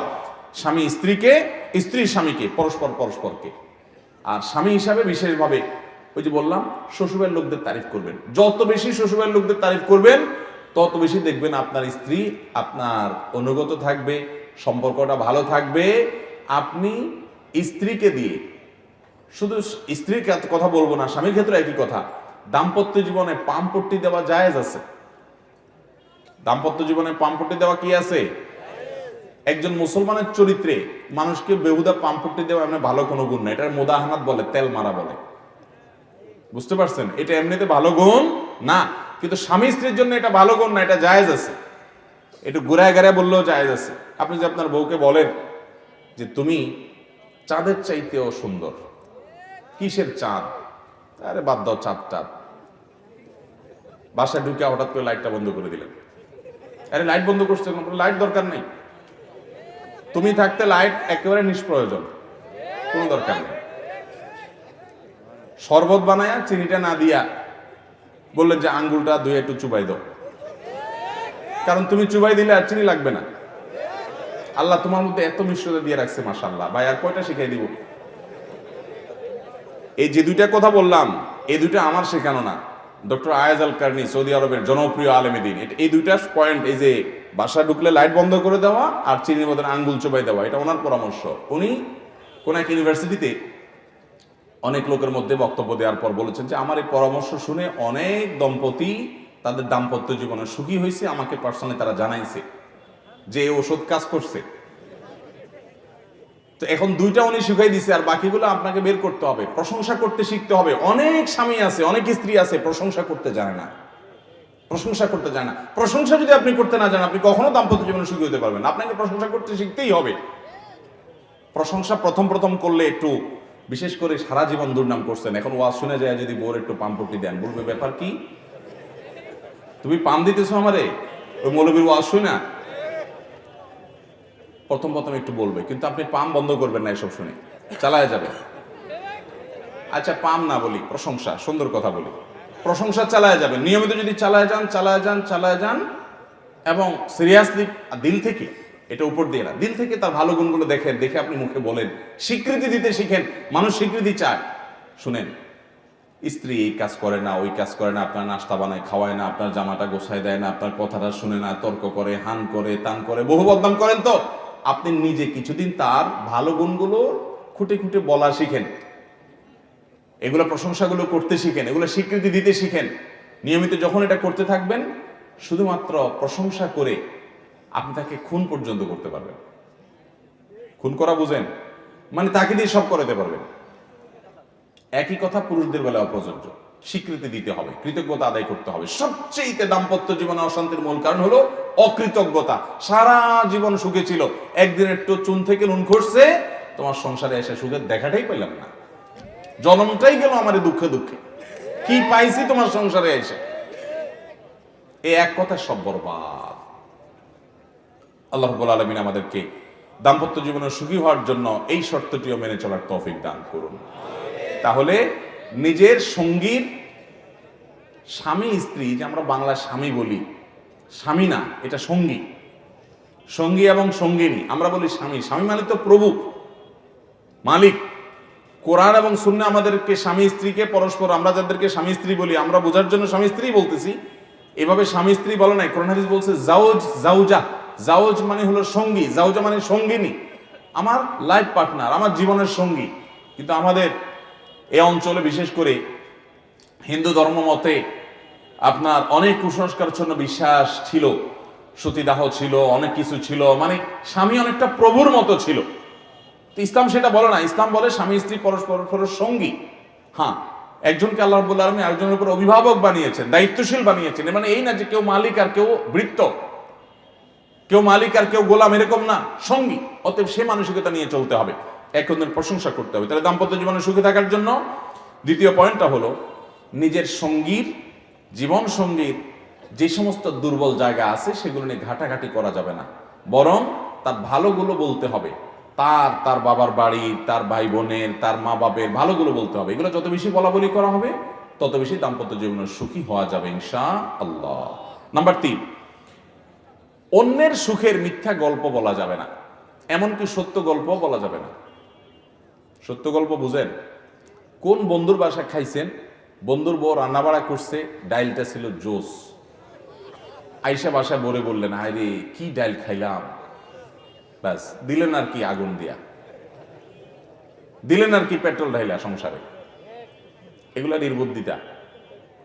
বিশেষ করে অনেক স্ত্রীরা আছেন, স্ত্রীরা কি বেচারি রান্না বাড়া করে কষ্ট করে, তার কাছে কষ্ট লাগে এগুলো শুনতে, কিন্তু আমাদের এই বদভ্যাস আছে যে আমরা এগুলো করি। যথাসময় ওগুলো করবো না, যদি করিও সাথে সাথে আবার রিকভার করে ফেলতে হবে যে ডাইলটা ভালো হয়েছে কিন্তু গোশতটা তোমার মতো হয়নি, আবার মাশাআল্লাহ গোশতটা তোমার সেই। এখন সারাদিন শুধু মানুষেরটা শোনাতে থাকবে, মানুষের তার কষ্ট লাগবে। একই কথা মহিলাদের বেলাও প্রযোজ্য, যে কারোর স্বামীর কোনো ভালো গুণ আছে, এটা দেখে আপনার স্বামীকে আপনি খোঁচাখুচি করলেন না, যদি এটা বলতেও হয় পাশাপাশি আপনার স্বামীর একটা ভালো গুণ বলেন যে তোমার এই গুণটা মাশাআল্লাহ, এটা কিন্তু অন্য বউরা কল্পনাও করতে পারে না তাদের স্বামীর মধ্যে, আল্লাহ আমাকে দিচ্ছে, আল্লাহ শুকর আলহামদুলিল্লাহ। দাম্পত্য জীবনে প্রশংসা জায়েজ আছে। ওই যে বলছিলাম, আপনি আপনার স্ত্রীকে যদি বলেন যে তুমি চাঁদের চাইতেও সুন্দর, চাঁদের চাইতে উজ্জ্বল, কথাটা কি সত্য না মিথ্যা? মিথ্যা কথা না? চাঁদের চাইতে কেমন উজ্জ্বল হয়? কিন্তু এই মিথ্যা জায়েজ আছে, এই মিথ্যা জায়েজ আছে, মানে এটা রূপক অর্থে বললেন আর কি, এটা ঘুরায় ওই যে পাম্পট্টিমূলক মিথ্যা আর কি, যেটাকে বলছে, বুঝেন নাই কথা? এটা জায়েজ আছে শুধুমাত্র দাম্পত্য জীবনের সুখের জন্য। আবার দেখেন, সব মিথ্যা যা বউর সাথে মেরে দিয়েন না। শাড়ি একটা 500 টাকা দিয়ে কিনে আনে, বললেন 2000 টাকা দিয়ে কিনে আনছে। ওই মহিলা কোনোভাবে যদি ওইটার ওই মূল্য ট্যাগ যদি কোনো রকম খুঁজে মুজে পায়, তখন বলবে যে এই বাটপার তো সারা জীবন আমার সাথে তাহলে বাটপারই করে গেছে। ওই রকম ডাহা মিথ্যা বলা যাবে না, পাম্পট্টিমূলক, প্রশংসামূলক, একটু একে অন্যকে প্রশংসা করা, এগুলো স্বামী স্ত্রী একে অন্যের প্রতি করতে পারবে। কারণ ইসলাম চায় দাম্পত্য জীবনে সুখ আসুক, আর সুখের জন্য এই জিনিসটা অনেক জরুরি, প্রশংসা করতে শিখতে হয়। চেষ্টা করবো না ইনশাআল্লাহ আমরা, ভাইরা আমার। তাহলে তৃতীয় যে দাম্পত্য জীবনে সুখী থাকার জন্য জরুরি, সেটা হলো আরেকজনের সুখ দেখে সেটা বাড়িতে এসে বলা যাবে না। ওই যে আরেকজনের ডালটা খেয়ে ভালো লাগছে, বাড়িতে এসে ওটা গল্প বেশি দিতে যাবেন না। হালকা পাতলা যদি বলেও ফেলেন, পরে চিন্তা করলেন হায় হায় কি করলাম, তাহলে সাথে সাথে আবার রিকভার করে ফেলবেন। ঠিক একইভাবে ওই যে মহিলাদের কথাও বলছি, যে অন্যের সুখ, আর আমি এর আগে বলেছি বেশিরভাগ মানুষ এক্ষেত্রে মিথ্যা কথা বলে। বেশিরভাগ মানুষ আইসা আপনার কাছে গল্প দিবে তার বইয়ের, আরে জান্না দোস্ত তোর ভাবি সে কি রান্না, সে কি কেয়ারিং, সে কি ইয়া। আপনি ধরেই নিবেন যে বেটা অর্ধেকে বেশি চাওয়াবাজি করতেছে, এটা বাতিলের ঘাটা। বেটা তোমার বউ জান্নাত থেকে উঠে নিয়ে আইসো, একের কোনো অভিযোগ নাই। নবী করিম সাল্লাল্লাহু আলাইহি সাল্লামের স্বামী স্ত্রীর মধ্যে যদি ভুল বোঝাবুঝি হয়, তোমার বউ নিয়ে একবার তুমি এত হ্যাপি, এই অতিরিক্ত গল্পবাজ, বউর ব্যাপারে অতিরিক্ত গল্পবাজ, এদের কথাকে ইগনোর করবেন, এদের কথা বাদ দিবেন, তাহলে আপনি সুখী থাকতে পারবেন। আর যদি ওটাকে মাথায় ক্যাচ করে নেন বোকার মতো যে হায় হায় রে, তাহলে আমার কপালে তো এরকম নাই, আমার বউটা তো এরকম না, তো শেষ। কথা কি বুঝাতে পারছি? তাহলে সুখে থাকার জন্য অন্যের সুখের মিথ্যা গল্প, এমনকি সত্য গল্প বাসায় এসে প্যান প্যান প্যান করে বউর কাছে বলবেন না, বউ স্বামীর কাছে বলবেন না। দেখবেন যে তাদের মধ্যে এটা আছে, আমাদের মধ্যে অন্যটা আছে, আলহামদুলিল্লাহ। নিজেরা খোঁজার চেষ্টা করবে। নাম্বার 4, ক্ষমা করতে জানতে হবে। একসাথে দুইটা মানুষ থাকতে গেলে টুনটান হতে পারে কি পারে না? পারে, শুধু না, হবেই, এটা নিশ্চিত। টুনটান হবে কি হবে না? হবে। তো হলে কি করতে হবে? ক্ষমা করতে জানতে হবে। বিশেষ করে স্বামীদের এক্ষেত্রে আরো বেশি করা লাগে। দুনিয়াতে একজন মানুষ আছে যে ভুল করবে না কিন্তু মাপ চাবে, তার নাম স্বামী। ভুল করবে না কিন্তু কি চাবে? মাপ চাবে। সরি, তাহলে আমারই ভুল হয়েছে, থাক। শুধুমাত্র একটু ভুলটা স্বীকার করেন, দেখবেন আগুনে পানি ঢেলে দিস। এরপর আপনি তার ভুলটা সুন্দর করে ধরায় দেন। সে যখন ঠান্ডা হয় দেখবেন যে সেটা গ্রহণ করবে, কিন্তু আগে আপনাকে সারেন্ডার করতে হবে। মহিলারা চায় তার স্বামীটা তার সামনে পরাজিত থাকুক, পরাজিত, বিড়ালের মতো থাকুক। আর অনেক স্বামী আছে বেকুব, সারা দুনিয়াতে বিড়ালের মতো মেওয়া করে আর বাসায় এসে বাঘ সাজে।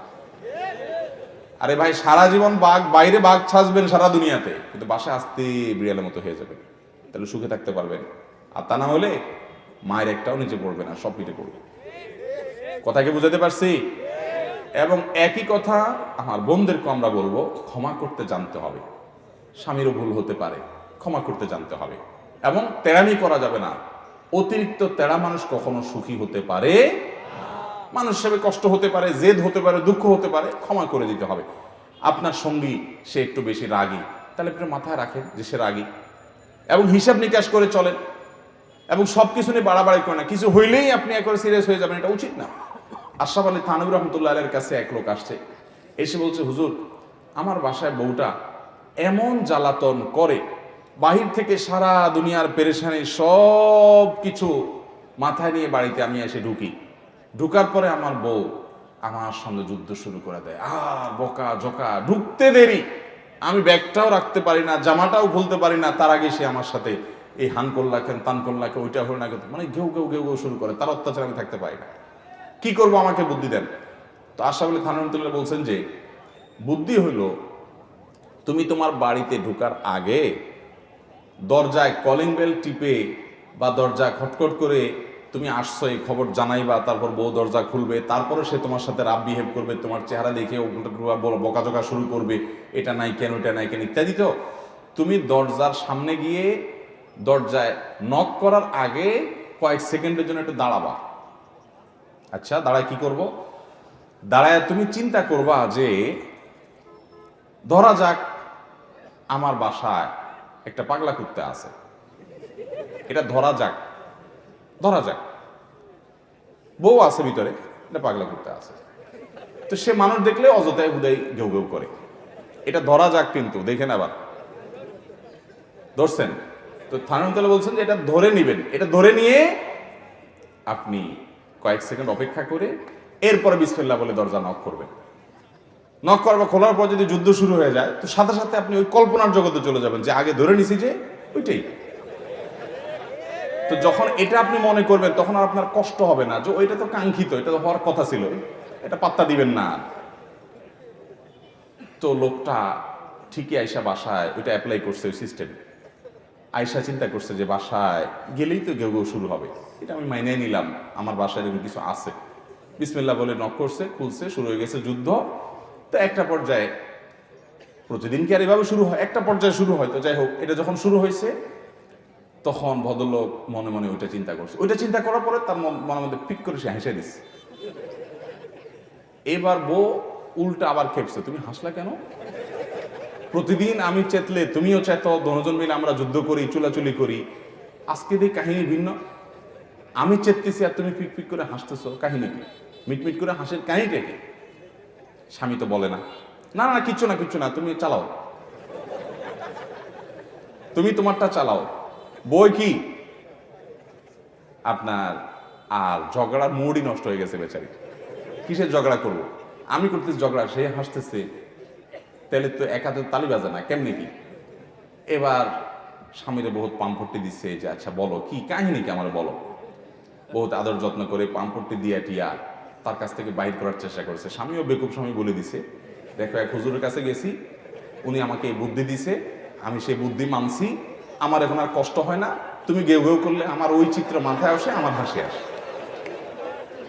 এখন স্ত্রী এর পর থেকে চিন্তা করতেছে হায় হায় সর্বনাশ, তাইলে তো এই লোককে আমি সামনে থেকে এটা বললেই সে আমার ওইটা কল্পনা করবে। এবার বউ আর চিল্লাচিল্লি করতে পারে না বেচারি। পরের দিন এসে আবার সে ওই যে বিসমিল্লাহ পড়ে দাঁড়াইছে, চিন্তা করছে হ্যাঁ তাহলে বাসায় কিছু একটা আছে, এখন চিল্লাচিল্লি শুরু হবে। এরপর বিসমিল্লাহ পড়ে নক করছে, খুলছে, খুললে এবার দুজনই হাসে। বউ চিন্তা করতেছে কি বলবো, আর সে আমার মনে মনে কি চিন্তা করবে, বাবা দরকার নাই বিখ্যাতা কুত্তা ঠেকা, ঝগড়ার দরকার নাই, আমার ইজ্জত বাঁচাই, থামি। এই গল্প আপনাদেরকে বলার উদ্দেশ্য হলো আশরাফ আলী থানভী রহমতুল্লাহর মতো মানুষ, এত বড় মানুষ, তিনি এরকম বুদ্ধি দিয়েছেন এক ব্যক্তিকে শুধুমাত্র দাম্পত্য জীবনে স্বামী স্ত্রীর মধ্যকার ঝগড়াঝাটি, মনোমালিন্য এগুলো দূর করবার জন্য অনেক ধরনের পলিসি অ্যাপ্লাই করতে হয়, একটু চালাক চতুর হতে হয়। হয় একেবারে বোকা হন, তাহলে আপনি সুখী হবেন, আর নাহলে খুব চালাক হন, মাঝামাঝি চালাকের ভান ধরবেন, আপনি সুখী হতে পারবেন না। একবারে বেকুব সেকুব হন, কোনো অসুবিধা নেই, যেমনে উল্টাবে এমনি উল্টেবেন, সেটা এক পথ। আরেকটা হলো কি, খুব শেয়ানা পাবলিক, বুদ্ধিশুদ্ধি করে চলবেন। স্বামী স্ত্রী পরস্পর যদি বুঝতে না পারে, যে স্বামী স্ত্রী বুঝবে যে আমার স্বামীটা এই কথাটা বলে রাগ হয়ে যায়, তাহলে আমি এটা বলবো না, তাহলে আমি এই ক্ষেত্রে অন্য কোনো পলিসি অ্যাপ্লাই করব। আমার স্ত্রীটা এভাবে বললে এরকম হয়, তাহলে আমি অন্য কোনো পলিসি অ্যাপ্লাই করব, এরকম করতে হবে। এছাড়া কোনো দাম্পত্য জীবনের সুখে থাকা সম্ভব না। বিশেষ করে আমাদের সামাজিক প্রেক্ষাপটে ওই যে চতুর্দিক থেকে শুধু ইন্ধন দেওয়া হয়, উস্কানি দেওয়া হয়, খোঁচানি হয়, শয়তান তো আছেই। আপনারা একটা হাদিস অনেকে হয়তো শুনে থাকবেন, সহিহ মুসলিমে আসছে, নবী করিম সাল্লাল্লাহু আলাইহি ওয়াসাল্লাম বলেছেন, শয়তান তার সিংহাসন পানির উপরে বসায় এবং গোটা পৃথিবীতে শয়তানের সকল সদস্যকে ছড়িয়ে দেয়। তারা সবাই দিন শেষে তাদের কাজ হলো মানুষকে খারাপ কাজে প্ররোচিত করা, প্ররোচিত করে করে করে করে কুমন্ত্রণা দিয়ে দিয়ে মানুষকে খারাপ কাজ করানো, এটাই তাদের কাজ। তো শয়তানের সদস্যরা দিন শেষে ডিউটি শেষ করে সবাই যখন শয়তানদের যে আদি পিতা, শয়তানদের যে গোড়া, সে মূল শয়তানের কাছে আসে, সবগুলা আসার পরে জিজ্ঞাসা করে কে কি কাজ করেছো। তো এই যে রিপোর্ট নেওয়ানোর ব্যাপার স্যাপার আছে তাদের কাছে, তখন একজন বলে যে জাহাপনা আমি একটা দিয়ে চুরি করাইছি আজকে, ও কোনোদিন চুরি করে নাই, কিন্তু ফুসলা ফাসলা আজকে লোভ টোপ দিয়ে ওরা চুরি করাইছে। আরেকটা বলে আমি মানুষ খুন করাইছি, আরেকটা বলে আমি জেনা করাইছি, আরেকটা বলে আরেকটা কাম করাইছি।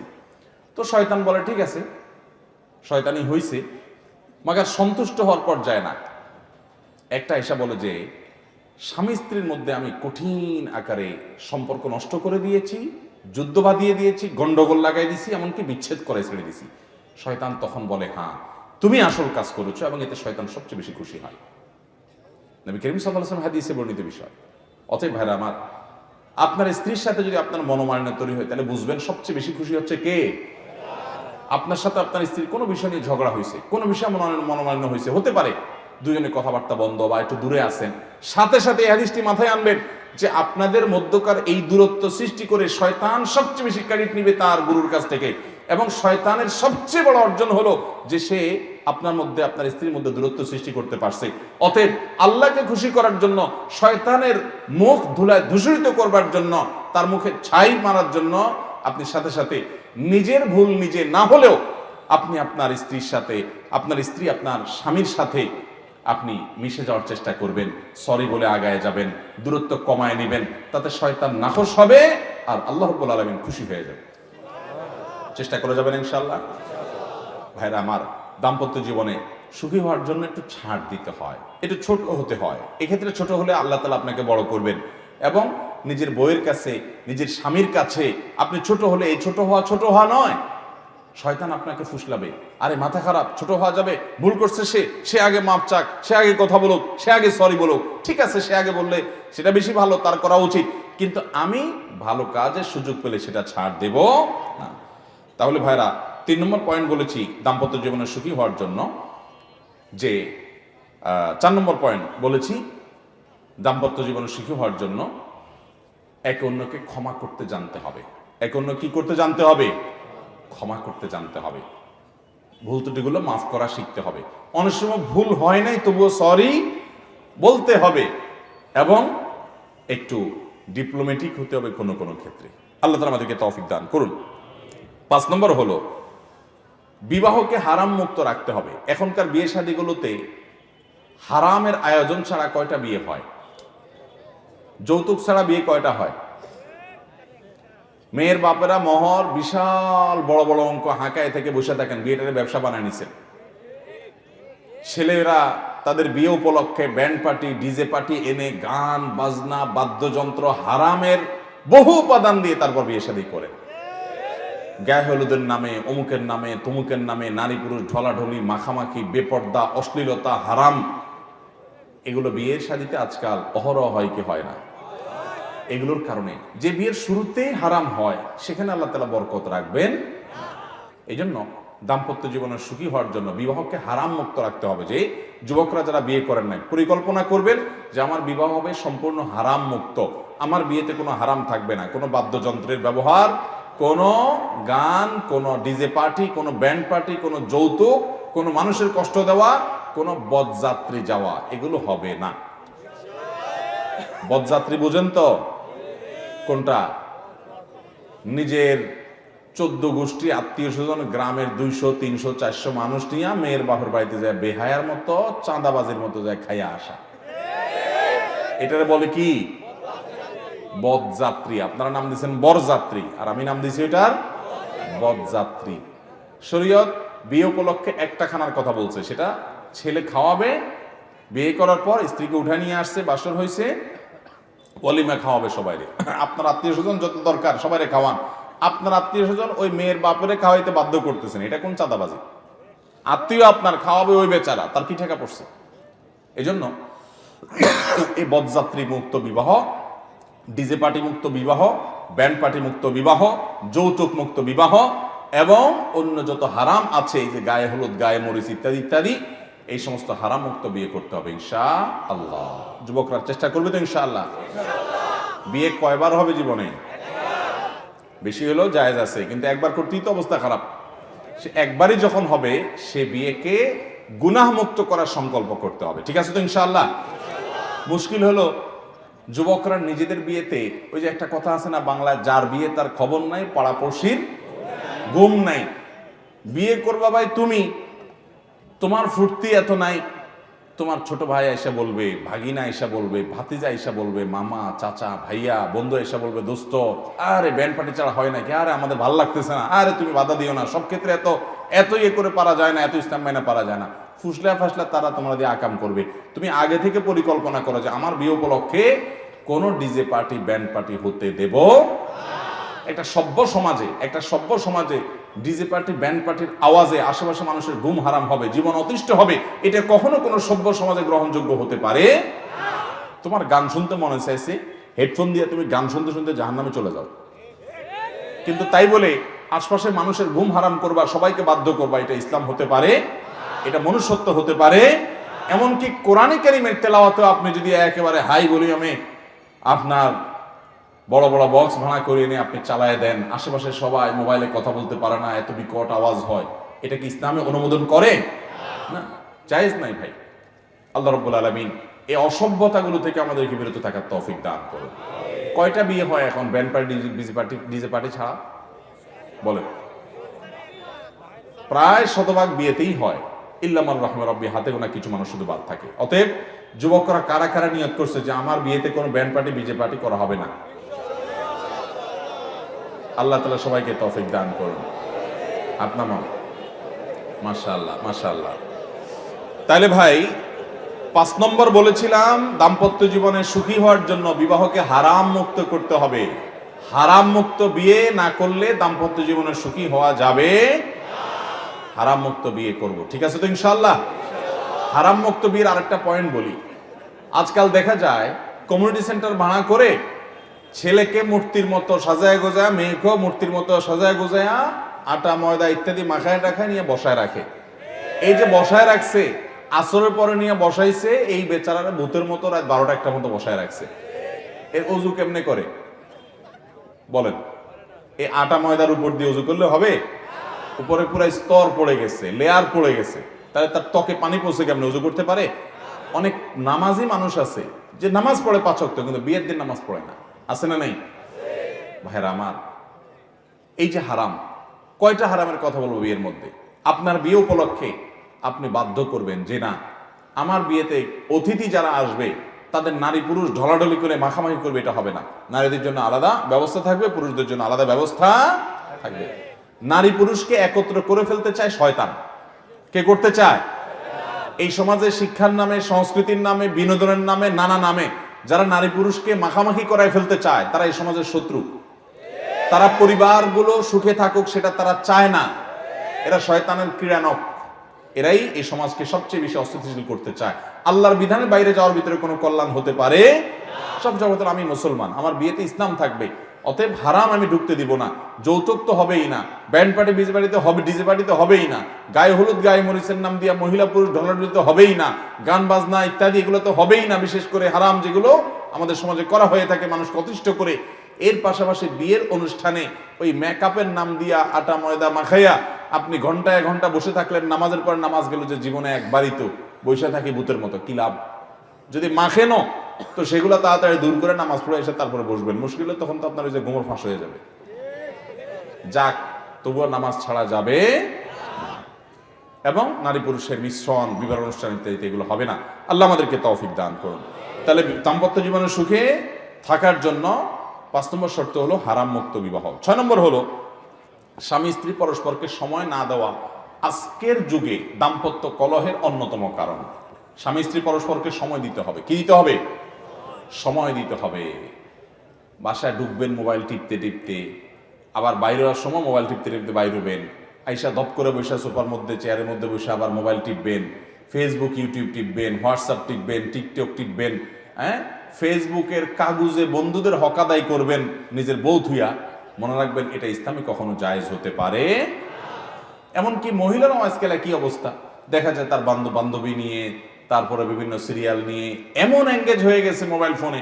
এই মোবাইল ফোনে যে অ্যাপগুলো আমাদেরকে বলতেছে সামাজিক অ্যাপ, এগুলো বেশিরভাগ আমাদেরকে অসামাজিক করে ফেলছে।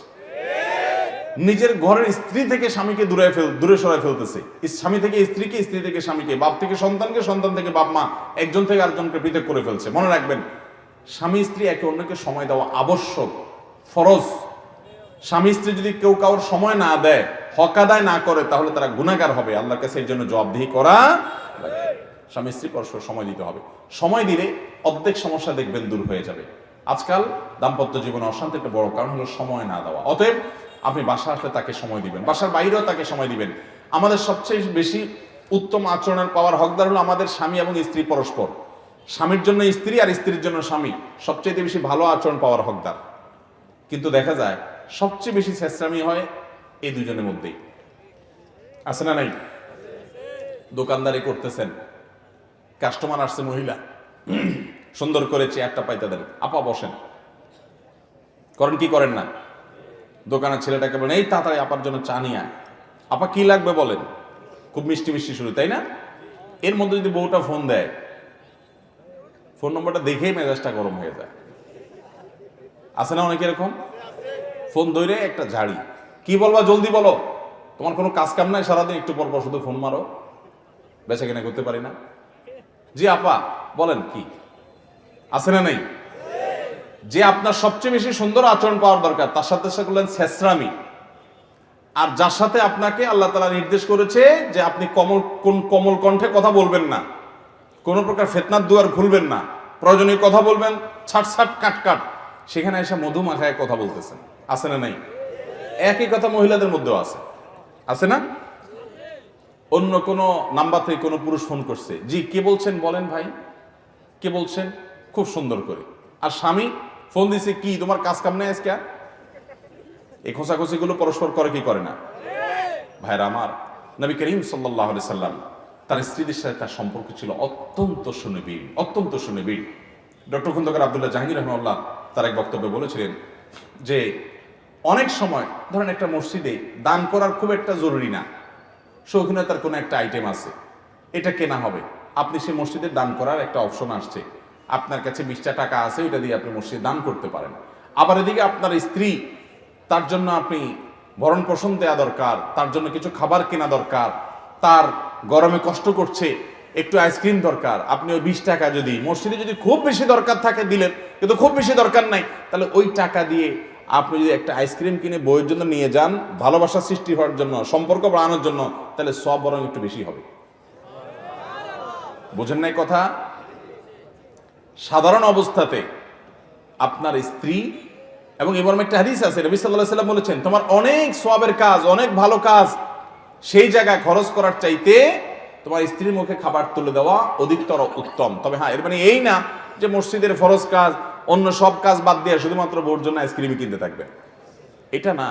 যখন দুইটা লেভেলে থাকবে, আপনি প্রাধান্য দিবেন আপনার স্ত্রীকে, এটা হলো নির্দেশ। অতএব সময় দিতে হবে স্ত্রীকে। 7 নম্বর যে পরামর্শ দাম্পত্য জীবনে সুখী হওয়ার জন্য, তা হলো শুরুতে আগে থেকেই জেনে রাখবেন, বিয়ের আগে থেকেই, যে একসাথে চলতে গেলে যৌথ জীবনের শুরুতে অনেক বোঝাপড়ার গরমিল হবে। 2-4-6 মাস, 1 বছর, 2 বছর, 4 বছর হবেই, কিন্তু এগুলো আস্তে আস্তে ঠিক হয়ে যাবে। এগুলো আস্তে আস্তে কি হয়ে যাবে? ইনশাআল্লাহ ঠিক হয়ে যাবে। নদীর দুই কূলের মতো। অনেক সময় দেখা যায়, সব সময় না, অনেক সময় দেখা যায় দুই কূলে অনেক ঢেউ, মাঝখানে অনেকটা শান্ত। দাম্পত্য জীবনের শুরুতে, বিশেষ করে শুরুতে অনেক অশান্তি হয়, কারণ ওই যে ম্যাচ করতে করতে অসুবিধা হয়। এরপর আস্তে আস্তে ঠিক হয়ে যায়। বিশেষ করে মহিলাদেরকে বলবো, স্বামীগুলা যদি অমানুষ হয়, জুলুম করে, একটু সবর করে, আল্লাহ আল্লাহ করে 2-4টা বাচ্চা যদি হয়ে যায়, বাচ্চাগুলো যদি বড় হয়, এই বাচ্চাগুলো সব এক একটা আপনার সৈনিকের কাজ দিবে। তখন দেখবেন আপনার স্বামীটা বেয়াদবি করার আগে চিন্তা করবে, কারণ পোলাপান সব কার পক্ষে যায় দাঁড়ায়? সাধারণত সবগুলা মায়ের পক্ষে দাঁড়াবে। বুড়া তখন কথা বলতে 30 বার চিন্তা করবে। তো আমাদের অনেক মহিলারা আছে, বোনরা আছে, বুঝে না। আরে ভাই, সবর করেন না, একটা সময় যাবে, দেখবেন যে এগুলো আর একটাও থাকবে না। এবং সবর করতে হবে, সময় পার করতে হবে। আমাদের সমাজে আপনি দেখেন, প্রত্যেকটা সংসারে, প্রতিটা ঘরে একটু খেয়াল করে দেখেন, যারা বুড়ি হয়, বুড়ি বয়স্ক মহিলা, তারা দেখবেন বুড়াদের উপরে ছড়ি ঘুরায় শুধু। দাম্পত্য জীবনের শুরুর দিকে এসে জোয়ানকালে বুড়া হয়তো বহুত জ্বালাইছে, কিন্তু যখন ছেলে মেয়ে হয়ে যায়, নাতিপুতি হয়ে যায়, অনেক বাহিনী হয়ে যায়, তখন কিন্তু বুড়ি ছড়ি ঘুরে থাকে। তখন বুড়া কাচুমুচু করে, আইসা চোরের মতো আস্তে করে ঢুকে দুটো খাই আবার বাইরে চলে যায়। বাসা খুব একটা প্যাপে করার সুযোগ পায় না, মসজিদে বসে থাকে। আর জায়গা না পেলে মুয়াজ্জিনদের সাথে কেসকেস করে, খাদেমদের সাথে কেসকেস করে, কারণ বাসায় খুব একটা ভাত নাই। এটা বাস্তবতা। অতএব যে সমস্ত বোনরা চুন থেকে নুন খসলে বাবার বাড়ি চলে যান, তাদেরকে বলবো একটু ধৈর্য ধারণ করেন, একটু সময় পার করেন, বুড়ার সুয়ের মতো সোজা হয়ে যাবে। বুড়ার পিঠ বাঁকা হয়ে যাবে এক সময়, কিন্তু ভিতর থেকে সুয়ের মতো সোজা হয়ে যাবে, কারণ বাহিনী সব আপনার পক্ষে থাকবে। তখন একটু সবর করতে হবে। আল্লাহ আমাদের সবাইকে দাম্পত্য জীবনে সুখী হওয়ার তৌফিক দান করুন। তাহলে ভাইরা আমার, দাম্পত্য জীবন সুখী হওয়ার জন্য দিনদারিতাকে অগ্রাধিকার দিয়ে আত্মীয়তা করতে হবে। সব কিছুতে ছাড় আছে, দিনদারিতাতে কোনো ছাড় হবে। এবং দিনদারিতার মানে কি সেটা আমি ব্যাখ্যা করেছি। দ্বিতীয়ত, সঙ্গীকে কখনো তার দুর্বল জায়গা আঘাত করা যাবে না, বরং তার দুর্বল জায়গাগুলোকে প্রলেপ দিতে হবে, অর্থাৎ কোনটা বললে তিনি খুশি হবেন সেটা চেষ্টা করতে হবে। তৃতীয়ত, অন্যের সুখের মিথ্যা গল্প এটা টেনে এসে সংসারে অশান্তি করা যাবে না, যথাসম্ভব সেগুলো বলা বলি করা থেকে বিরত থাকতে হবে। চতুর্থত, একে অন্যকে ক্ষমা করতে শিখতে হবে। একসাথে থাকতে গেলে অনেক ঝামেলা হবে, এত সিরিয়াস হলে হবে না, এগুলো সবগুলোকে ক্ষমা করে সামনে আগাইতে হবে। 5 নম্বর হলো হারাম মুক্ত বিয়ে করতে হবে। বিয়ের মধ্যে হারাম কাজ থাকলে সে বিয়ে সুখী দাম্পত্য জীবন আপনাকে দিবে না। 6 নম্বর হলো সময় দিতে হবে। মনে রাখবেন, সময় দেওয়া আপনার কর্তব্যের অংশ, আপনার জন্য এটা আল্লাহর পক্ষ থেকে নির্দেশ যে আপনার স্ত্রীকে আপনি সময় দিবেন। ওয়াশিরুহুন্না বিল মারুফ, এবং স্বামীর জন্য, স্ত্রীর জন্য আবশ্যক তার স্বামীকে সময় দিবেন। অনেক মহিলা আছে, তিনি অনেক দিনের কাজ করেন, দাওয়াতের কাজ করেন, তার স্বামীকে সময় দেওয়ার সময় নাই। আপনার জন্য দাওয়াতি কাজ করা জায়েজ নেই, যে দাওয়াতি কাজ আপনার স্বামীকে সময় দেওয়ার সময় আপনাকে দেয় না। এই জন্য একে অন্যকে সময় দিতে হবে। আজকের যুগে ফেসবুক, ইউটিউবের সময় আমাদের বইয়ের সময়টাও মোবাইলে নিয়ে নিছে, মা বাপের সময়টাও মোবাইল নিয়ে গেছে, স্বামীর সময়টা মোবাইল নিয়ে নিছে, সন্তানের সময়টা মোবাইল নিয়ে গেছে, আল্লাহর সময়টাও মোবাইল নিয়ে নিছে। এটার ইতিমধ্যে একটা মহা আপদে পরিণত হয়েছে। যারা মোবাইলের নিয়ন্ত্রণ করতে পারেন না, তাদের জন্য অনেক ক্ষেত্রে মোবাইল ব্যবহার করা জায়েজ নেই, গুনাহ হবে। যদি এটাকে নিয়ন্ত্রণ করতে না পারেন, তাহলে এটা ব্যবহার করা কি হবে না, জায়েজ হবে। ডাইরেক্ট হয়ে গেছে, অনেকে আছে দেখবেন ডাইরেক্ট হয়ে গেছে, রাস্তায় হাঁটতে হাঁটতে টিপতেছে, ঢুকতে ঢুকতে টিপতেছে, খাইতে খাইতে টিপতেছে, বাথরুমে যাইতে যাইতে টিপতেছে, আস্তে আস্তে টিপতেছে। যুবক পোলাপান দেখেন বাথরুমে গেলে সহজে বাইর হয় না, কারণ হলো মোবাইল সাথে নিয়ে গেছে। আল্লাহ তাআলা আমাদেরকে বোঝার তৌফিক দান করুন। 7 নম্বর হলো দাম্পত্য জীবনের শুরুতে অনেক অসুবিধা হয়, কিন্তু একটা পর্যায়ে এসে স্বামী স্ত্রী একে অন্যের সাথে ম্যাচ করে যায়। অতএব শুরুর সময়টা একটু বিশেষভাবে ধৈর্য ধারণ করতে হবে, আগে থেকে তার জন্য প্রস্তুতি নিতে হবে, একটু আধটু ঝামেলা হবে, তারপরও আমি সেটা মেনে নিব। আল্লাহ তাআলা আমাদের সবাইকে সুখী দাম্পত্য জীবন নসিব করুন। সুখী দাম্পত্য জীবন আল্লাহর দেওয়া দুনিয়ার সবচেয়ে বড় নেয়ামতগুলোর একটি। আবারও বলছি, আমাদের দেশে সুখী দাম্পত্য জীবনটা এখন সোনার হরিণ হয়ে যাচ্ছে, সোনার হরিণ হয়ে যাচ্ছে। আপনি অনেক বড় ব্যবসায়ী হয়েছেন, কিন্তু বউ ম্যানেজ করতে পারেন নাই। আপনি মহিলা অনেক শিক্ষিত হয়েছেন, কিন্তু স্বামী স্ত্রী দুজন মিলে সুখের সংসার করতে পারেন নাই, তো আপনি ব্যর্থ। আপনার জীবনের সবচেয়ে বড় সার্থকতা হলো যে সাংসারিক জীবনে, অর্থাৎ আপনার এই লৌকিক জীবনে, আপনার এই দুনিয়াবী জিন্দেগির সবচেয়ে বড় সফলতা হলো যে আপনার দাম্পত্য জীবনে আপনি সুখী হতে পেরেছেন। আল্লাহ আমাদেরকে তৌফিক দান করুন। বউয়ের সাথে স্বামীর সাথে যদি মা বাপ ইস্যুতে কামড়াকামড়ি হয়, আমি বিভিন্ন জায়গায় বলার চেষ্টা করি, সেখানে খুব বিচক্ষণতার পরিচয় দিবেন। বিচক্ষণতার পরিচয় দিবেন। মহিলারা অনেকে আছেন যে দেবর ননদ এদের সাথে স্বামীর সম্পর্ক থাকুক পছন্দ করেন না। আপনার পছন্দ না হোক, তাও মুখ দিয়া বলেন উপর দিয়া, না না তোমার ভাইটার জন্য তুমি কিছু করো। মনে আপনার অনেক দুঃখ, তারপরও মুখ দিয়া বলেন সংসারের শান্তির জন্য। ঠিক একই কথা ওই যে স্বামীর জন্য প্রযোজ্য, যে আপনার মার ব্যাপারে আপনার বইয়ের অভিযোগ, আপনার বোনের ব্যাপারে অভিযোগ, আপনার ভাইয়ের ব্যাপারে অভিযোগ, বইয়ের অভিযোগগুলো উড়াই দিয়েন না সব সময়। মাঝে মধ্যে বলবেন যে হ্যাঁ তুমি যা বলছো যদি সঠিক হয়, একেবারে ভুল তো তুমি বলো না, কথা তো সত্য, এখন কি করব, আমার মা বোন না হলে উল্টে ফেলাইতাম আমি। এরকম যখন বলবেন তখন বউ চিন্তা করবে যে আমার স্বামীটা বেকুব বেচারা, সোজা মানুষটা ভালো, তবে কি সোজা, বেচারা যদি একটু চালাক হইতো তাহলে এগুলো সবগুলো সাইজ করে ফেলতো। একটু তাকে খুশি রাখার চেষ্টা করবেন। আর যদি বলেন হ্যাঁ আমার মার ব্যাপারে কেন কথা বললা, আমার বোনের ব্যাপারে কথা বললা, তো শেষ, শান্তির দেখা আর পাবেন। আল্লাহ তাআলা আমাদের সবাইকে বুঝার তৌফিক দান করুন এবং আল্লাহর কাছে দোয়া করতে হবে। সূরা ফুরকানের ৭৪ নম্বর আয়াত, রব্বানা হাব লানা মিন আজওয়াজিনা ওয়া যুররিয়াতিনা কুররাতা আয়ুন ওয়াজআলনা লিল মুত্তাকিনা ইমামা। আল্লাহ তাআলা আমাদের সবাইকে দুনিয়া আখিরাত উভয় জগতে সফল হওয়ার তৌফিক দান করুন। জাযাকুমুল্লাহু খাইরা ওয়া আখিরু দাওয়ানা আলহামদুলিল্লাহি রাব্বিল আলামিন।